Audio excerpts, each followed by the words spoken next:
In a star-strewn void, a mysterious voice cried out in alarm upon discovering that a girl was devouring the important earth spirit meant as an offering to their highness. Someone ordered her seized, but in her dazed confusion, she fell into the center of a glowing, ethereal lotus. When she woke, she was no longer a girl, but a tiny white creature like a kitten trapped in a cage. She was brought before her silver-haired master, Feng Jiumu, and the attendants reported that they had found the earth spirit he wanted. The cage was opened, and the little beast sleepily stretched. Her red eyes flew open, only to find herself face-to-face with a bare-chested man leisurely soaking in a bath. Lifting her up, he curled his lips slightly and asked whether the bow tied around her was pretty. Her little heart pounded wildly, and she was utterly captivated by this handsome man. She nodded again and again, thinking he was definitely an absolute heartthrob, and that she had to hug him at once. But an attendant was furious, accusing her of eating the earth spirit, and even daring to drool over his master, swearing to kill her and refine her into medicine. The little beast was terrified and realized that this handsome man was actually cruel. Struggling desperately to escape, she suddenly got an idea, bit down hard on his chest, and ran. An alarm was immediately raised to capture the cub. She fled in panic, her mind full of visions of how she would be cooked and eaten if she were caught. In the middle of her escape, she slammed straight into a woman called Madame Joie, an unfavored concubine who had been plotting to seduce the prince with an aphrodisiac. The little beast pounced onto her, causing the precious vial in her hand to drop and shatter. Madame Joie flew into a rage, grabbed the little beast, and nearly went mad, because her plan to win the prince's favor had been completely ruined. The little beast refused to be outdone. She bit the woman's hand and raked several fierce scratches across her face. Inwardly, she mocked the concubine. She had even dared bite the master himself, so dealing with this woman was nothing. Just as Madame Joie screamed that she would never let her off, a maid suddenly announced that His Highness had arrived. The little beast panicked at once, realizing she absolutely could not let that game-eating fiend catch her, while Madame Joie thought this was the perfect chance to curry favor with him. Prince Feng Jiumu entered the room, his expression stern and composed. Madame Joie immediately put on a seductive act, coyly complaining about the heat and proactively offering him the wine she had prepared. That was the very wine she had intended to drug. Watching from the side, the little beast rolled her eyes, utterly contemptuous of the woman's clumsy and obvious seduction. To her shock,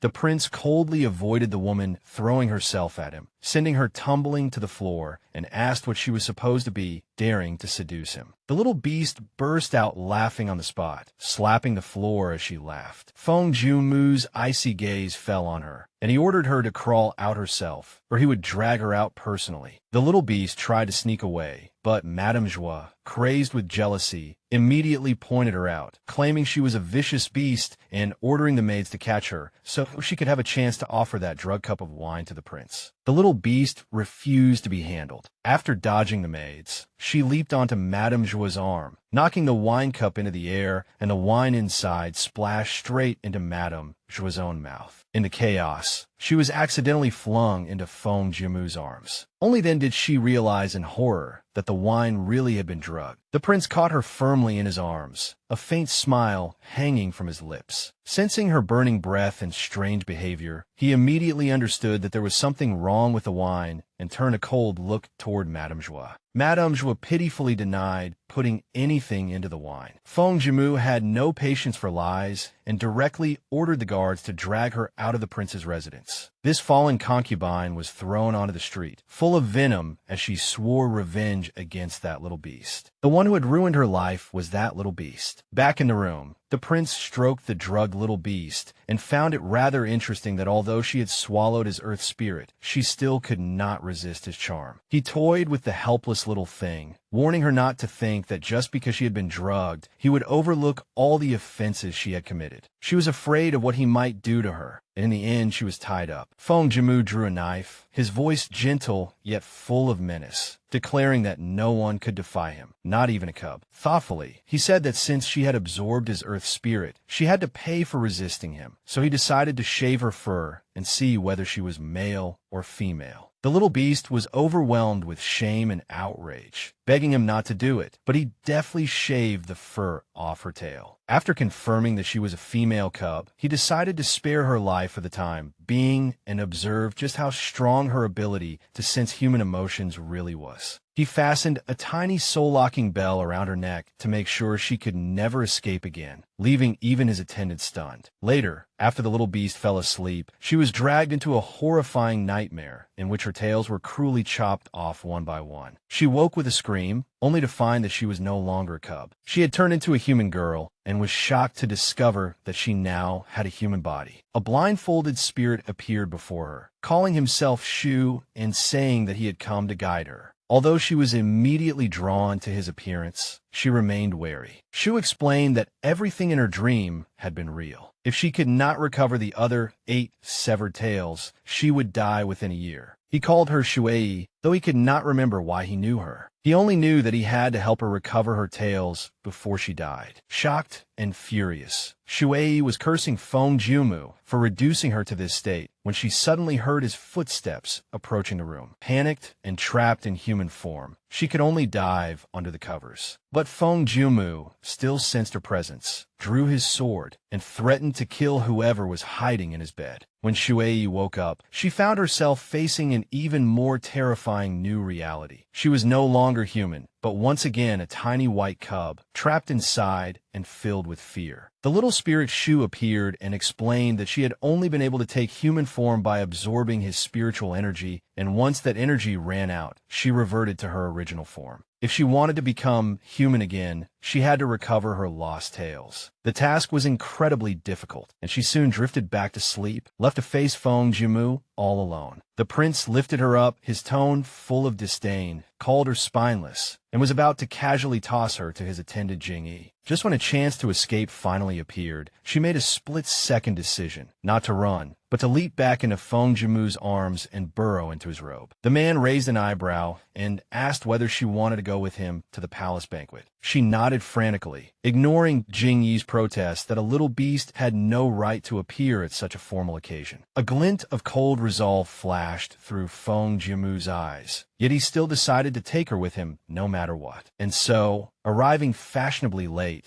they reached the magnificent imperial palace. Feng Jiumu apologized to the emperor for his lateness, and the emperor waved it off, signaling that it was fine and welcoming them to the celebration. Prince Mu presented a congratulatory gift, a splendid glazed glass vase, which delighted the emperor immensely. This was the opportunity Shuiyi had been waiting for. Seizing her chance for revenge, she sprang out of Feng Jiumu's arms, snatched the vase in midair, and instead of smashing at the prince, she hurled it hard to the ground. The vase shattered into thousands of pieces, and the emperor flew into a rage, ordering the guards to seize the beast at once and hack it to pieces. But when Shuiyi made a scene, she was like a whirlwind, effortlessly dodging the clumsy guards and even yanking one man's trousers down in passing. She turned the luxurious palace banquet into her own playground, overturning tables and throwing everything into utter chaos. Then she spotted an open window, the way out to freedom. A mysterious red-haired man noticed her struggle, flicked his wrist lightly, and a force sent her flying toward the window. She crashed out, landing face first on the ground. Though bedraggled, she was thrilled, already imagining how much trouble Feng Jiumu must be in now. Inside the hall, Feng Jiumu's face was dark as frost. He ordered the guards to stop and took full responsibility for everything the little beast had done. Though the emperor was still enraged, he ordered the entire palace to search for the runaway pet. Watching all this, the red-haired man revealed a predator's smile and decided he would definitely make this charming little thing his own. Meanwhile, Shuiyi was frolicking in the imperial garden, happily imagining Feng Jiumu being thrown into prison. But her celebration was soon interrupted by the sounds of bullying. An arrogant princess, Zai, and her followers were tormenting a timid little boy, Prince Yu, pushing him to the ground and mocking him at will. Shuiyi told herself it had nothing to do with her. She could barely take care of herself. But when that gang of brutes actually went to yank down the boy's trousers. Trying to humiliate him even further, something inside her snapped completely. The boy cried out, asking if anyone could help him, and she had already become a blazing mass of righteous fury as she charged out. She pounced on the abusers, punching one attendant square in the face and sinking her teeth into another's leg. She even tore a large strip from the princess's exquisite, luxurious dress. Princess Zai screamed for someone to get this thing off her, but Shuiyi only fought more fiercely, raising her paw to slap the princess hard across the face before following up with a flying kick. The kick sent her elaborate coiffure flying apart. The attendants urged Prince Yu to run, but he was frozen in place with terror. At that moment,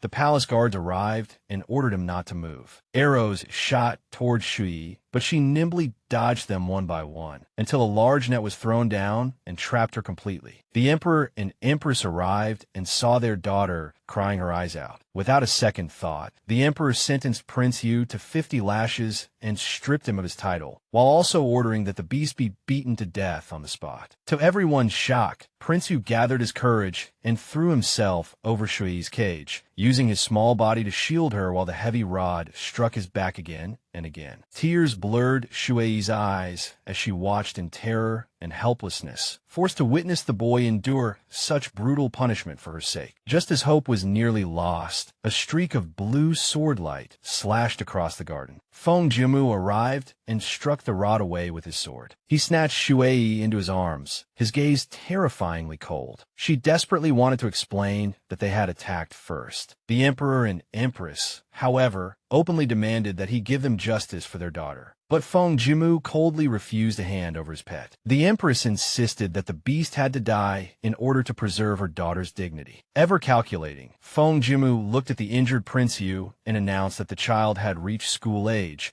effectively taking him away from the family that abused him and bringing the confrontation to an end. After returning to the prince's residence, Feng Jiumu held Shuiyi and accurately guessed that she had caused all this trouble in order to get revenge on him. Shuiyi furiously cursed him with every vicious word she could think of in her heart. But to her shock, Feng Jiumu suddenly clutched his chest and coughed up a mouthful of blood. She recoiled in fear, wondering whether her curses had somehow really worked. Soon, she was locked inside a cage made of black iron. A grim-faced maid told her that once the imperial physician arrived, she would be killed and used to prepare an antidote for the prince's soul poison. Shuiyi watched helplessly as Feng Jiumu writhed in agony. His attendant Jing drew his sword and was ready to kill her on the spot, but Feng Jiumu weakly stopped him, gasping that she had to be killed in a specific way for the antidote to work, then ordered that she be locked up first. Terrified that her death was near, she hurriedly called out to Shu for help. Miraculously, the cage door slowly opened on its own. The spirit Shu appeared and teleported her away. When a maid arrived with the old physician, all they found was an empty cage. By the time she came to her senses, she was already on the roof outside. Free once again, she leaped toward the world beyond the high walls, only to land straight in the arms of the red-haired man from the banquet. He curled his lips in a smile. He said that a little baby had actually thrown herself into his arms, declared that he would take her home, and then kissed her on the forehead. Calling her little darling, he leaped into the sky. Even though she was afraid of heights, he still brought her back to his magnificent dwelling, the immortal sect, a place that looked like a paradise. He promised that he would give her a life of luxury. But her amazement quickly turned to disgust when she saw a maid cruelly kicking and beating a young woman, while that woman begged to join the immortal sect and gain the power to take revenge. The sect master watched coldly as the maid viciously ground her foot onto the desperate woman's hand. The woman clutched the sect master's leg and said she was willing to trade her life for his help. But he looked down on her plain appearance and ordered his people to throw her out. As she was dragged away, her robe tore open, revealing a familiar mark on her back. Shu's voice sounded in Shuiyi's mind, telling her that one of her tails was on that woman, and that she had to help her no matter what. At the same time, in another quiet moment, Jing noticed that his master seemed especially fond of that little beast, but Feng Jiumu flatly denied it. With a flash of white fur and a burst of righteous fury, the little beast, named Shuiyi, suddenly lunged forward, planting herself in front of the fallen Jin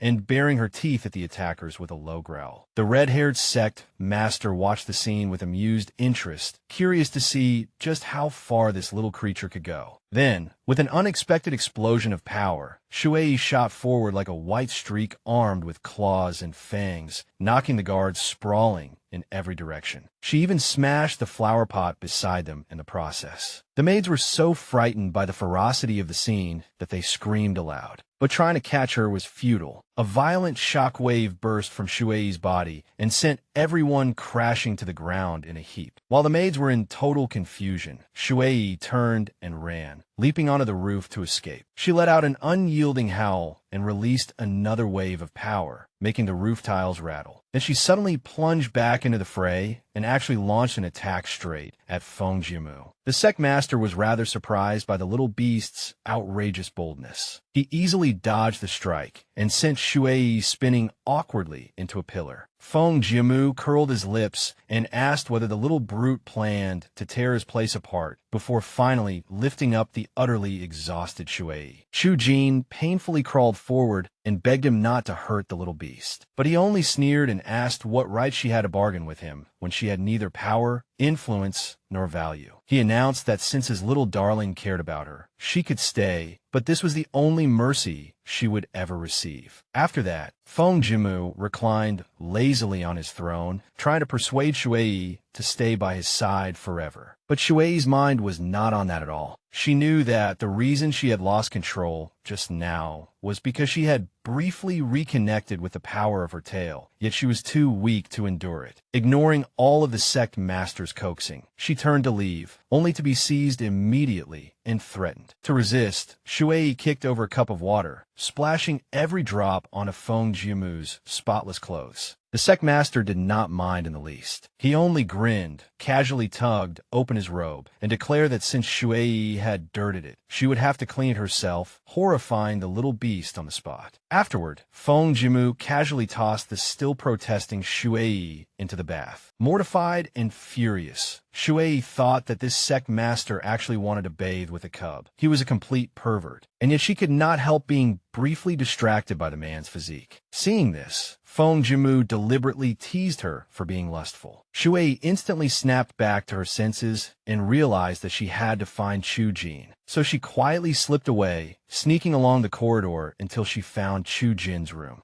Awakened by the noise, Jin thought an assassin had come to silence her forever, grabbed a wooden stick, and swung it with all her strength. Shuiyi cried out in fright and barely dodged the blow. Only then did Jin stop and realize that it was the little beast. Apologizing, she gathered Shuiyi into her arms, then suddenly heard a voice in her mind asking, "Who is speaking?" She looked around in alarm before finally realizing in utter disbelief that the little beast in her arms was talking to her. Shuiyi was overjoyed. At last, someone could understand her. She consulted her spirit guide Shu, who explained that one of her tails was hidden in the mark on Jin's body. Only when Jin completely trusted her would she be able to take the tail back. Helping Jin had now become her most important task. Jin thanked her for saving her, then began telling her tragic past, revealing that she was from the Chu family but had been framed by villains, which had also cost her mother her life. In tears, she recounted how her nurse had sacrificed herself so that she could escape being hunted down. She had joined the immortal sect only to grow stronger and seek revenge. Shuiyi understood what she needed to do and promised to help her deal with those enemies. Jin hesitated a little, but Shuiyi insisted that helping her was the only reward she wanted. In the end, Jin accepted. She formally introduced herself as Jin and agreed to the plan, sneaking out together after Shuiyi disguised her. With a magical, whistling flash of light, Shuiyi changed her appearance. The two of them immediately slipped away under cover of night. From a rooftop high above, Feng Jiumu watched them leave with an amused smile and ordered his subordinates to secretly follow them, wanting to see just how many secrets his little pet was still hiding. The next day, Jin stood before the gates of the Chu residence, which had once been her home, but had now become a living hell. Shuiyi gently placed a paw on her hand to comfort her, telling her that she would stay by her side. Steeling herself, Chu Jin declared that even if it was hell, she would walk into it herself to take her revenge. The guards immediately stopped her and harshly demanded to know who she was. Chu Jin gave her name, startling the guards at once and drawing out the person she hated most. Chu Wanya. Chu Wanyao was both shocked and furious, unable to believe that Chu Jin was still alive, and sharply demanded how she dared come back. Chu Jin coldly shot back that as long as she lived, Wanyao would never become Madame Chu, and reminded her that she was nothing more than the illegitimate daughter of a lowly concubine. Humiliated into fury, Chu Wanyao raised her hand to slap her, but Shuiyi threw a lightning-fast punch and blocked the blow on the spot. It jumped back onto Chu Jin's shoulder and declared that Jin was its friend. Wanyao screamed in fury, summoned the guards, and swore that none of them would leave the manor alive. As the guards surrounded them, Shuiyi shouted for Chu Jin to attack Wanyao directly. Chu Jin lunged forward and grabbed Wanyao by the throat. The guards quickly subdued Chu Jin and pulled her away. Shuiyi suggested taking Wanyao hostage and escaping, and Chu Jin agreed, pressing a hairpin to Wanyao's throat. Holding her hostage, she forced her way backward toward the gate,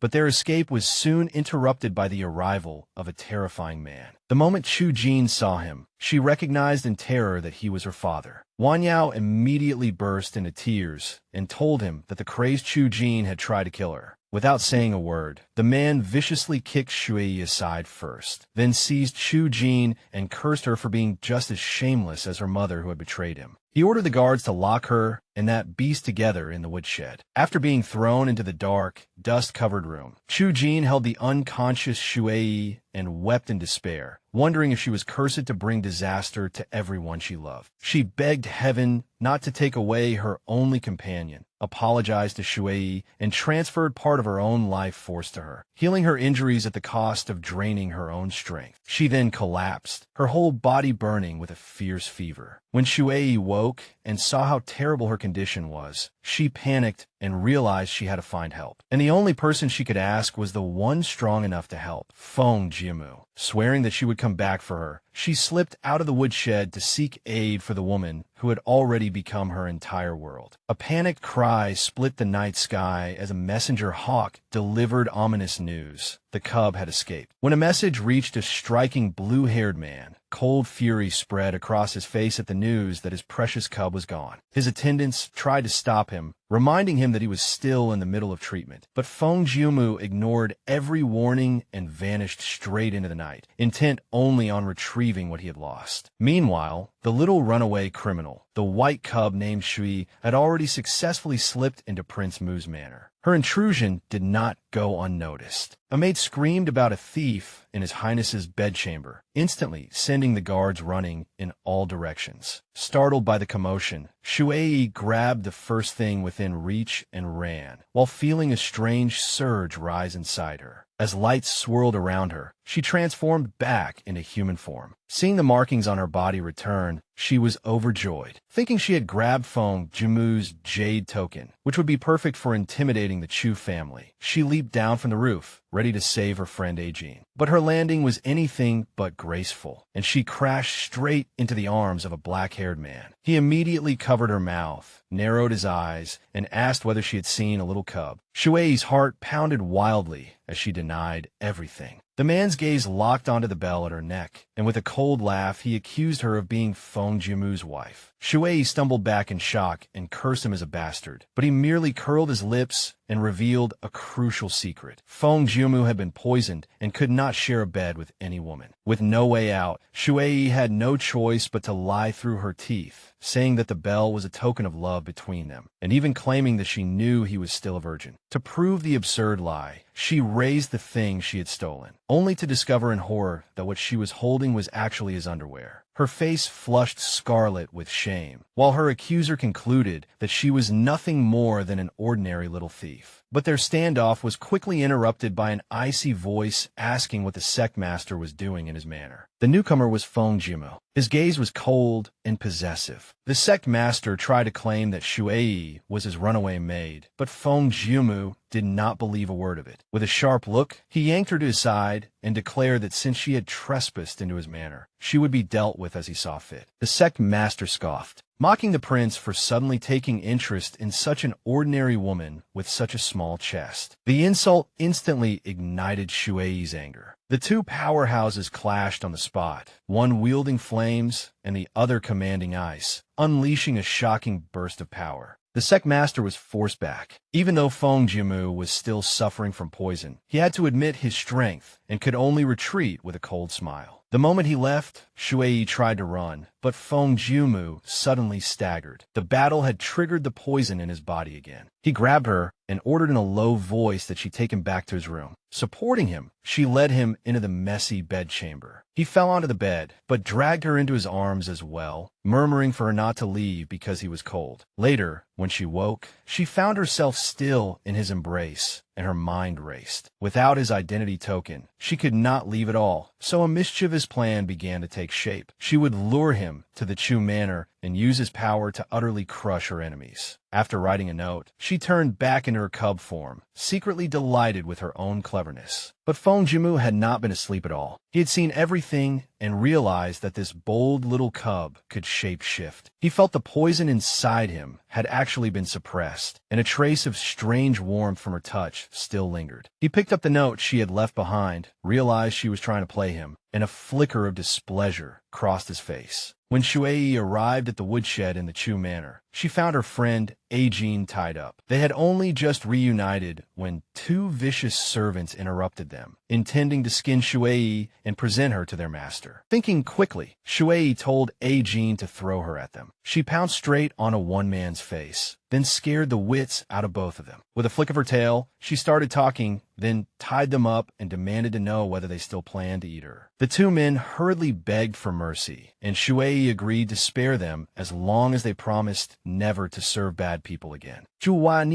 But their victory did not last long, because Chu Wanyao herself soon appeared and ordered Ajin to be tied up as well. Shuiyi pounced to attack, only to be caught in Wanyao's hand. But when Shuiyi held up a mouse she had caught, Wanyao instantly shrieked in terror. The commotion drew their father over, and Wanyao immediately put on the act of a victim, tearfully claiming that Ajin wanted to ruin her marriage prospects and future. Their father flew into a rage and raised his hand to strike Chu Jin for her defiance, only to freeze when a servant announced the arrival of Prince Mu. Feng Jiumu made a grand entrance in a sedan chair, every bit the imposing royal. Wanyao instantly dropped to her knees and put on a heartbroken, nearly fainting display, but his guard simply stopped her with a blade at her throat. Feng Jiumu ignored her completely, glanced only once at Ajin, then scooped Shuiyi into his arms and remarked that this little cub seemed quite fond of her. He coldly asked Chancellor Chu why guests were being entertained in a woodshed, forcing the man to apologize at once. Afterward, once they were alone in a private room, the performance was over. Holding the little cub in his arms, Feng Jiumu fixed her with a sharp, knowing gaze and asked what exactly she wanted. He ordered her to change back into human form and explain herself clearly, confirming Shuiyi's worst fear. He had already seen through her entire scheme. Prince Mu stood there coldly, a murderous magic dagger floating in his hand, while the struggling little fox cub could only ask him to wait, insisting that she could explain everything. But this was no longer something she could talk her way out of. A dazzling light suddenly flared, and the tiny creature began to change, her form gradually becoming the ethereal outline of a woman. With one final breath, the transformation was complete, yet what appeared was not a woman, but a white-haired little girl named Shuiyi. Suspicion immediately entered his eyes. Shuiyi looked down at her brand-new body in utter horror, screaming internally about where her long legs and full chest had gone. Her spirit guide, Shu, explained that because she only had two tails now, her power was unstable, so she was trapped in this childlike form. The reality nearly broke her. She collapsed to the floor on the spot, bawling dramatically and lamenting her miserable fate. Prince Mu, however, was utterly unmoved. He let out a disdainful snort and asked whether she really thought he would go easy on her just because she was a child. With nowhere left to turn, she grabbed his robe and looked up at him with wide, innocent eyes, asking if he could truly be so heartless as to hurt even her. At last, his patience ran out. He pressed a hand on her head and brought the glowing blade to within inches of her face. demanding the truth one final time. Terrified, Shuiyi finally broke down and admitted that she was the cub and that she had never intended to eat his earth spirit. At that, a smile rose to his lips and the dagger vanished. He declared that whether she was a cub or a little girl, she now belonged to him. Shuiyi inwardly loathed his filthy possessiveness, but her fear of death was far too persuasive. She immediately changed her tune and assured His Highness Prince Mu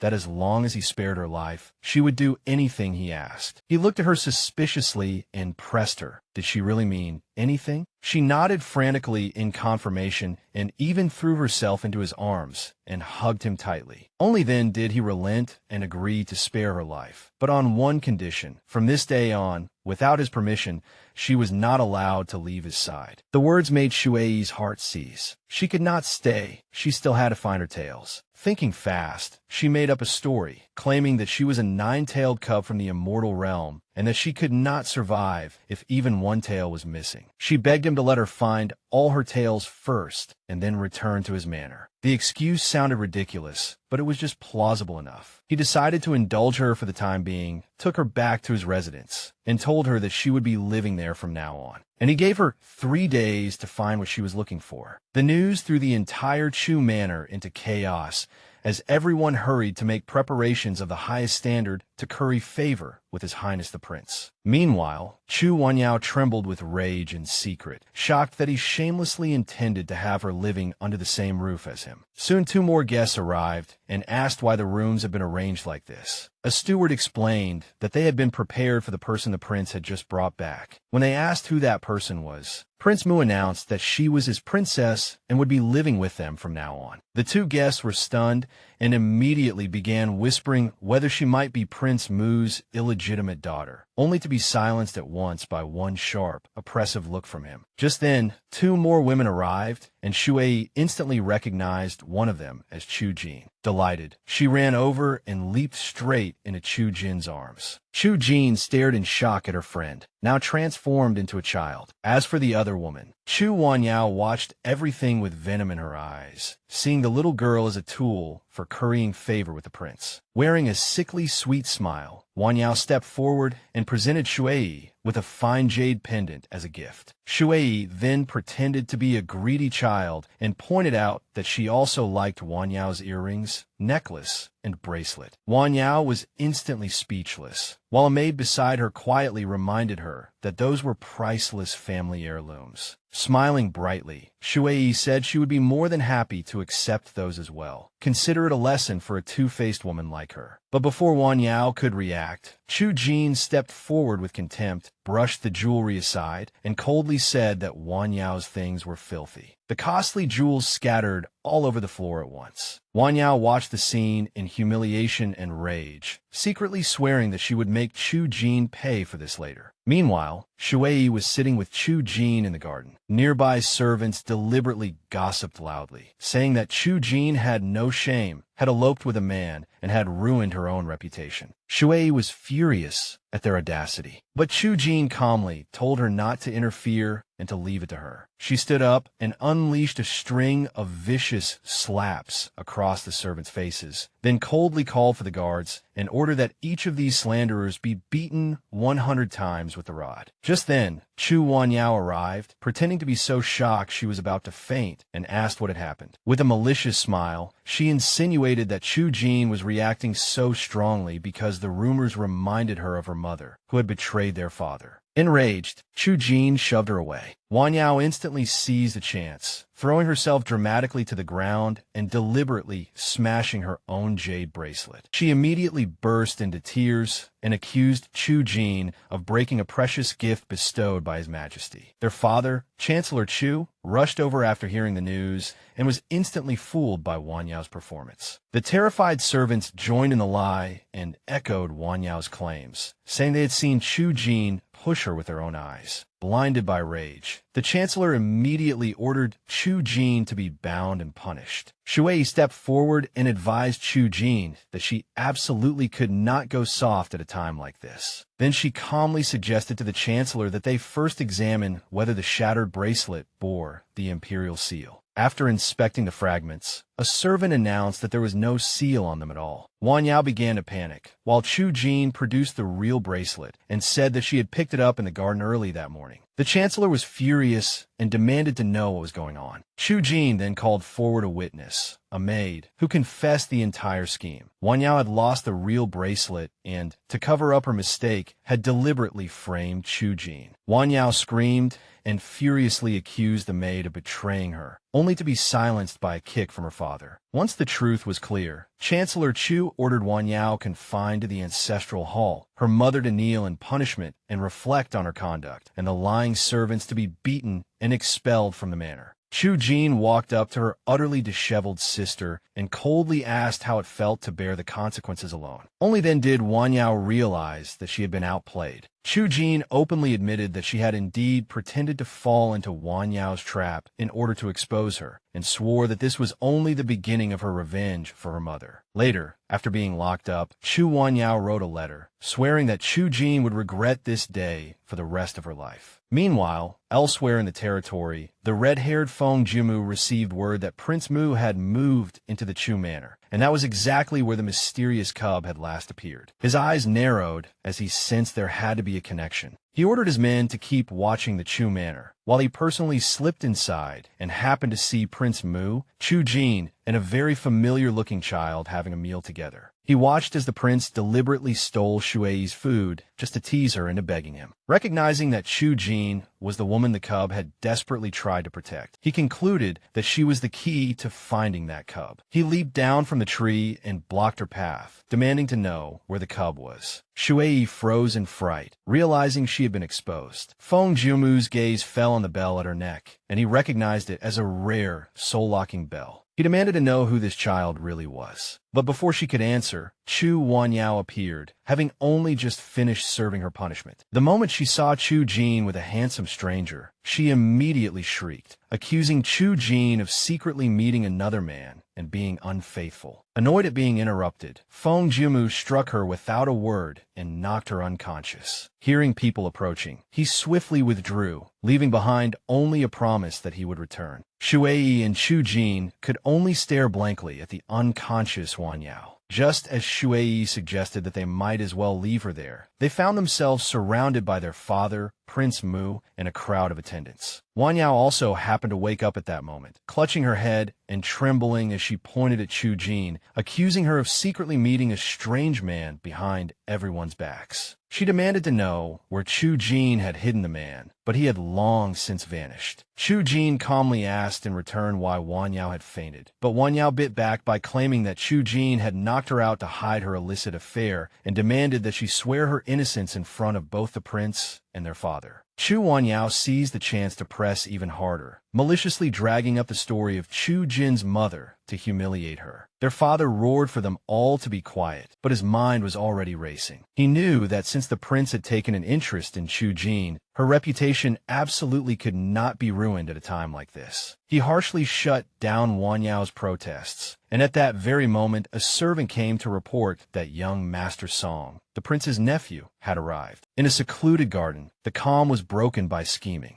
Wang Yao was clutching Song Jingju's sleeve and tearfully complaining that Chu Jin had bullied her, begging him to stand up for her. Song Jingju could not even be bothered to hear Chu Jin's explanation before immediately turning on A Jin instead, coldly scolding her for hurting her younger sister. He did not even ask for her side of the story, and simply decided that everything was her fault, saying that as the elder sister, she ought to forgive her no matter what. Behind his back, shot A Jin a smug and vicious smile and whispered that no matter what happened, the fiancé she loved most loved her the most. Watching nearby, the little princess instantly flew into a rage, bluntly declaring that this was obviously Rueyer's fault and demanding to know how absurd this logic of unconditional forgiveness really was. Chu Jin herself was trembling with anger as she tensely confronted Song Jingju, reminding him that he was her fiancé and should be protecting her, not belittling her instead. But Song Jingju was completely unmoved. He merely said Chu Jin was unreasonable and coldly declared that he had no time to teach her how to behave. He told her that if she wanted their relationship to continue, she should learn to get along properly with Rui.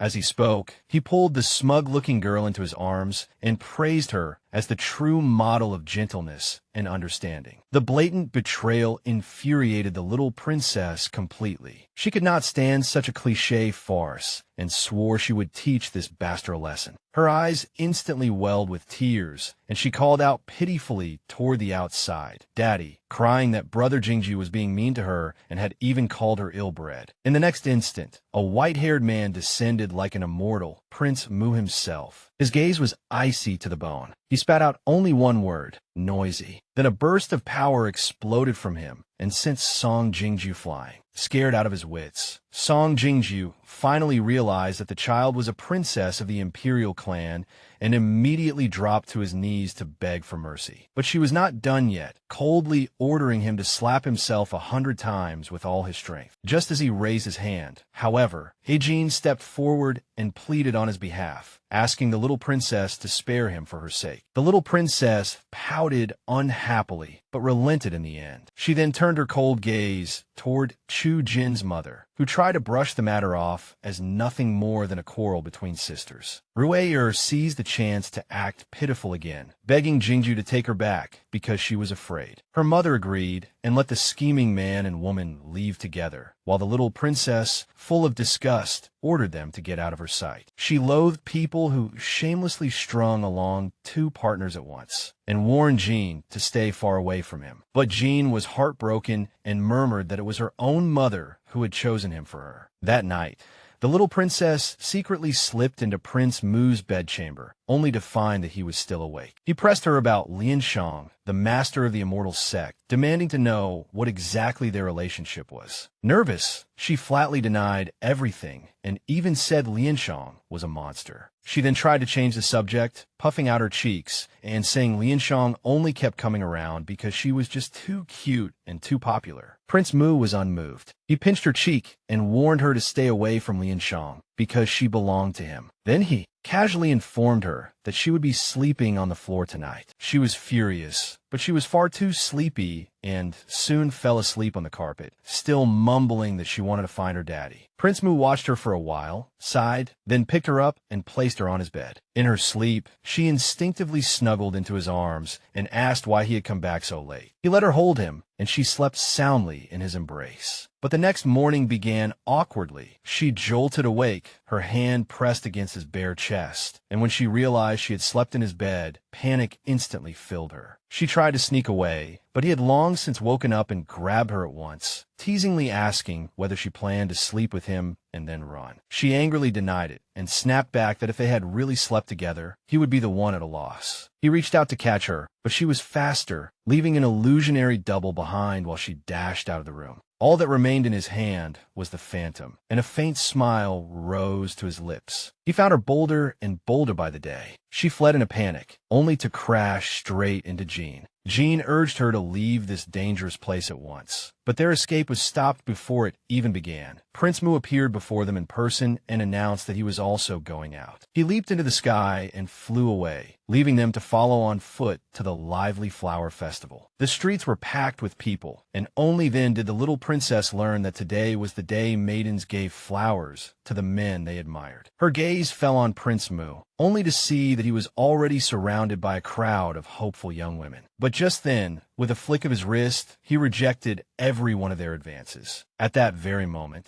the little princess ran up, called him daddy, and handed him a candied hawthorn skewer, shattering the hearts of all the women present on the spot. As they strolled along, Lianshang waved and greeted them from a balcony above, but his voice was quickly drowned out by a sudden commotion. A thief was being chased through the crowd. The little princess was jostled so hard that she nearly fell, but Jean caught her hand in time. While avoiding the crowd, they accidentally stumbled upon an intimate scene. Song Jingju and Chu Wanyao were hiding beneath a willow tree. Wang Yao asked Jingju whether pursuing revenge against Jin with all her heart made her a bad person, and he comforted her and promised to help. Just as the little princess was about to point the pair out to Jin, Lianshang appeared behind them with a smile and cheerfully agreed that the two really were a shameless, adulterous couple. Startled, she turned to run and said her daddy had told her never talk to strangers. But Lianshang caught her effortlessly. Claiming to be a friend of her father's, he tried to coax her away, but she struggled desperately and screamed that he was a kidnapper. In the next instant, a brilliant blue light flashed, and Prince Mu appeared abruptly, fury blazing in his eyes as he sharply ordered Lianshang to let her go. The little princess immediately threw herself toward him for help, and the two powerful men confronted each other on the spot. Their auras collided, one like fire, the other like ice. Lianshang provoked Prince Mu, saying that the more obvious his concern for the girl was, the more he wanted her for himself. To stop the battle from erupting, the little princess once again shouted that Lianshang was a kidnapper. That cry instantly drew over a group of burly women who surrounded the handsome man. Filled with disgust, Lianshang took the opportunity to slip away. Later, atop a tower, Prince Mu grabbed the little princess by the back of her collar and forced her to explain herself. She hurriedly begged for mercy and reminded him that only she could help suppress the poison in his soul. Amused, he agreed to spare her, but on one condition: she had to study medicine. So the very next day, she was buried in a mountain of medical books. Of course, she was not the sort to suffer alone. Pulling Jean aside, she came up with a plan. Jean would pretend to be close to the little princess, win their father's favor, and force the jealousy-consumed Chu Wanyao to reveal her true face. The plan worked flawlessly. Their father accidentally heard that if his daughter could form ties with the royal family, she might even marry Prince Mu. So he decided to hold a grand banquet and formally introduce Jean to high society. When the news reached Chu Wanyao, her face twisted with rage. She swore to crush Jin's ambitions, then immediately summoned Song Jingju. She made up a whole story, saying Jin had always felt insecure and inferior, and then sweetly hinted that if he truly loved her, he should make her his in front of everyone at the banquet. When he hesitated, she brought out a bottle of love potion, her eyes gleaming with malice. She revealed her twisted thoughts. She intended to force Jin to become his concubine, leaving the position of lawful wife open for herself. Embracing the ecstatic Jingju, Wanyao smiled, with only one thought in her mind. At the banquet,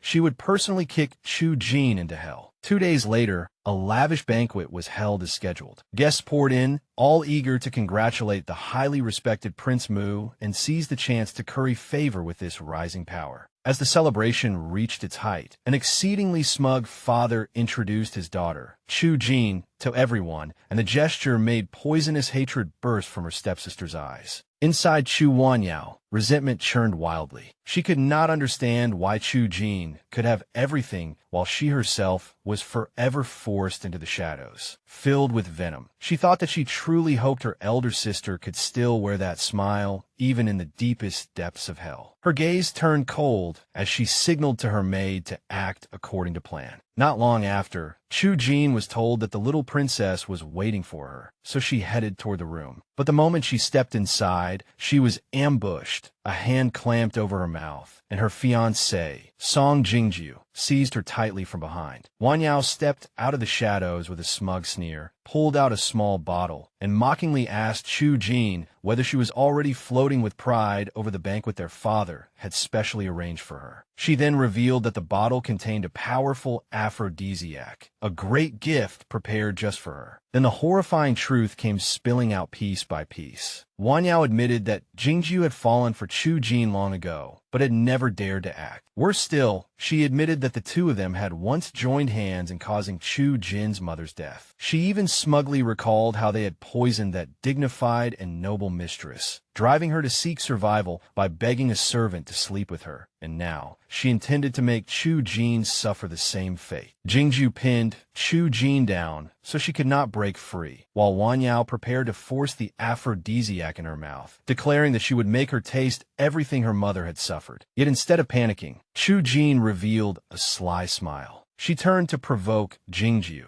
asking whether he was really willing to hand over the woman he loved to someone else and watch her marry another man, to let the chance to possess her slip away for nothing. Wang Yao hurriedly warned him not to fall for the trap, but it was already too late. Jingju's grip loosened, and Wang Yao quickly snatched the bottle back, swearing she would make Chu Jin wish she were dead. In a flash, Chu Jin snatched the bottle and smashed it against the other one. Both shattered at once, and the potent liquids splashed all over the shocked Wang Yao. Chu Jin then turned coldly to Jingju and told him it was his turn to choose, asking which of the two women he wanted. But the greedy man shamelessly said he wanted both. Just as he lunged at them, the tiny little girl, Shuiyi, burst into the room and knocked Jingju to the ground with a flying punch. He immediately dropped to his knees and begged for mercy, but Shuiyi, wrapped in spirit fire, threatened to kill him if he did not obey Jin's orders. Sensing an opportunity, the sinister Jingju grabbed the little girl, realizing she was a powerful demon spirit and a treasure worth taking away, and instantly bared a ferocious grin. Sneering, he said he intended to enjoy himself thoroughly, and just as he tried to forcibly subdue the struggling Shuiyi, a surge of pure, icy power suddenly blasted the entire room apart. Prince Feng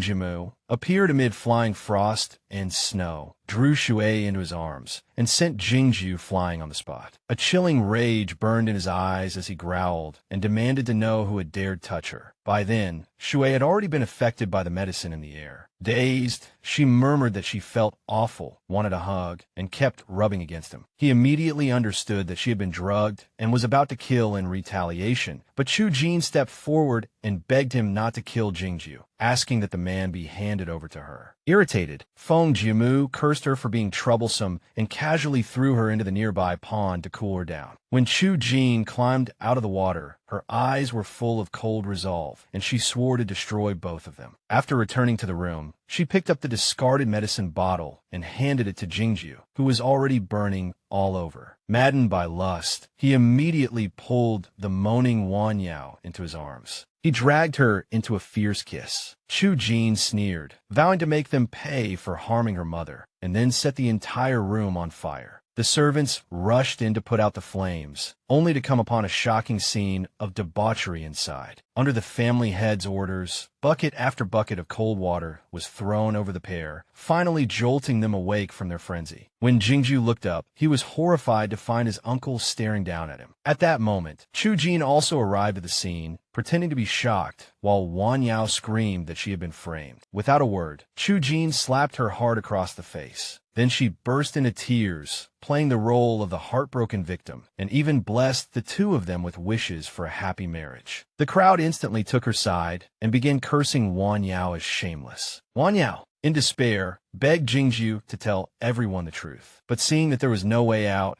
he dropped to his knees and declared that he loved Wang Yao unto death, begging his uncle to allow him to marry her. Elsewhere, Feng Jiumu was using his own power to heal Shuiyi and suppress the drug poison within her. Still a little dazed, she opened her mouth and asked him to kiss her. And he actually did. That gentle kiss instantly cleared her mind, and she jerked back, blushing bright red with embarrassment. He found that reaction rather amusing. After they returned to the manor, their father, in order to preserve the family's reputation, had no choice but to approve the marriage. But Wang Yao exploded on the spot, refusing to marry this powerless cousin because the man she wanted was Prince Mu. And just then, Prince Mu himself entered carrying Shuiyi in his arms. The moment Wang Yao saw them, she screamed with jealousy. With smug satisfaction, Shuiyi said that since the two of them liked each other, getting a little closer was no big deal. That enraged Wang Yao so much that she shrieked that she would be the one to become Prince Mu's princess consort. Her father turned pale with fright and apologized again and again. Then, as people whispered that an illegitimate daughter could only ever become a concubine, he publicly announced that Wang Yao would marry Jingju as a secondary wife. As Wang Yao staggered backward in horror, Chu Jin leaned close to the stunned Jingju and whispered that his so-called love was utterly worthless. Humiliated and enraged, he seized Wang Yao and roared that since she was not qualified to be his lawful wife, she could only be his concubine. Chu Jin and Shuiyi watched this dramatic collapse with satisfaction. After Shuiyi thanked her, Jin watched Feng Jiumu walk away, carrying the little girl, and could not help wondering whether this prince had fallen for her. That night, Chu Wanyao sat alone in the darkness, sharpening a knife, her eyes lit by hatred as she silently swore that she would never accept such a fate. On the day of the Chu family wedding, everything looked glittering and magnificent on the surface, but in truth, it was like a gilded prison, filled everywhere with whispers and scornful looks. Chu Wanyao was about to be married off as a lowly concubine. The guests all talked about the scandal, that she had been involved with her own brother-in-law, and that stain had already settled on her before she even appeared in full bridal attire. When she finally appeared, one woman coldly said that from this day forward, Chu Wanyao would never be free of the title of concubine for the rest of her life. The words hung in the air like a sentence, but inside Wanyao burned a cold fire. She swore silently that since her own life was already ruined, she would ruin theirs too. The ceremony began, and the newlyweds stood before the officiant. But at the moment they were told to bow, Wanyao's hand suddenly flashed from her sleeve, revealing a hidden dagger. She drove it viciously into her new husband Song Jingju's abdomen, letting out a beast-like scream as she roared that she had slept with him for this very moment, for the moment when she could finally kill him with her own hands. His face twisted with shock and agony, while she savagely twisted the blade and shrieked that only his death could make her clean again. The guests stumbled back in terror. The congratulations from moments before turned instantly into overlapping screams, while she sent him straight to hell. People cursed her as insane, saying she was a madwoman out of control. But by then she had already lost all reason. In her whole world, only the blood-stained knife in her hand remained. The wedding hall instantly descended into chaos as the guests scattered in every direction. Her father, face full of fury, shouted for her to put the knife down. But she turned toward the crowd instead, madness in her eyes, screaming that she would not spare a single person who had seen her naked body. Someone rebuked her for being too greedy, for wanting things that did not belong to her. But Wanyao only snarled back that she had no right to judge her mother. Her birth mother desperately begged her to stop, but Wanyao shoved her away with contempt and blamed everything on her, cursing her as a prostitute and a concubine, saying it was her choices that had made Wanyao the laughingstock of everyone all these years. At last, the ugly truth burst out completely. She actually admitted that she had hated her own mother ever since she could remember. Then her fury shifted to her stepsister, and she raised the dagger high. She shrieked, demanding to know why her stepsister had not died together with her mother. Her stepsister coldly shot back that it was Wanyao's mother who had died of jealousy, and that the one who truly belonged in hell was Wanyao. That accusation completely ignited her madness. She lunged forward violently. Her father shouted a threat, but she only laughed, mocking his harsh words as meaningless, and asked whether he really thought she would be as stupid as her dead mother. Just as she prepared to strike again, a calm voice cut through the chaos and ordered her to stop. Prince Mu had arrived with a purple-haired girl named Jean. Recognition, shock, and towering hatred instantly flashed across Wanyao's face. She knew that this was the girl who had ruined everything for her, stolen Prince Mu, and forced her into such humiliation. In the next moment, she abruptly changed targets, grabbed Jean, and pressed the blade to her throat. She offered Prince Mu a deal. She could let the girl go, but in exchange, he had to belong to her. To everyone's surprise, Jean calmly agreed. Watching the scene, Prince Mu then told Jean that she was his first friend since he came into this world, and he would never allow Wanyao to hurt her. He gave Wanyao a final warning. Stop now, and she could still be forgiven. Otherwise, she would regret it for the rest of her life. But she only threw back her head and laughed, declaring that she would kill Jean first and then kill him. But at the very instant she swung the knife to slit Jin's throat, Jean moved. With a loud crash, she blocked the strike head-on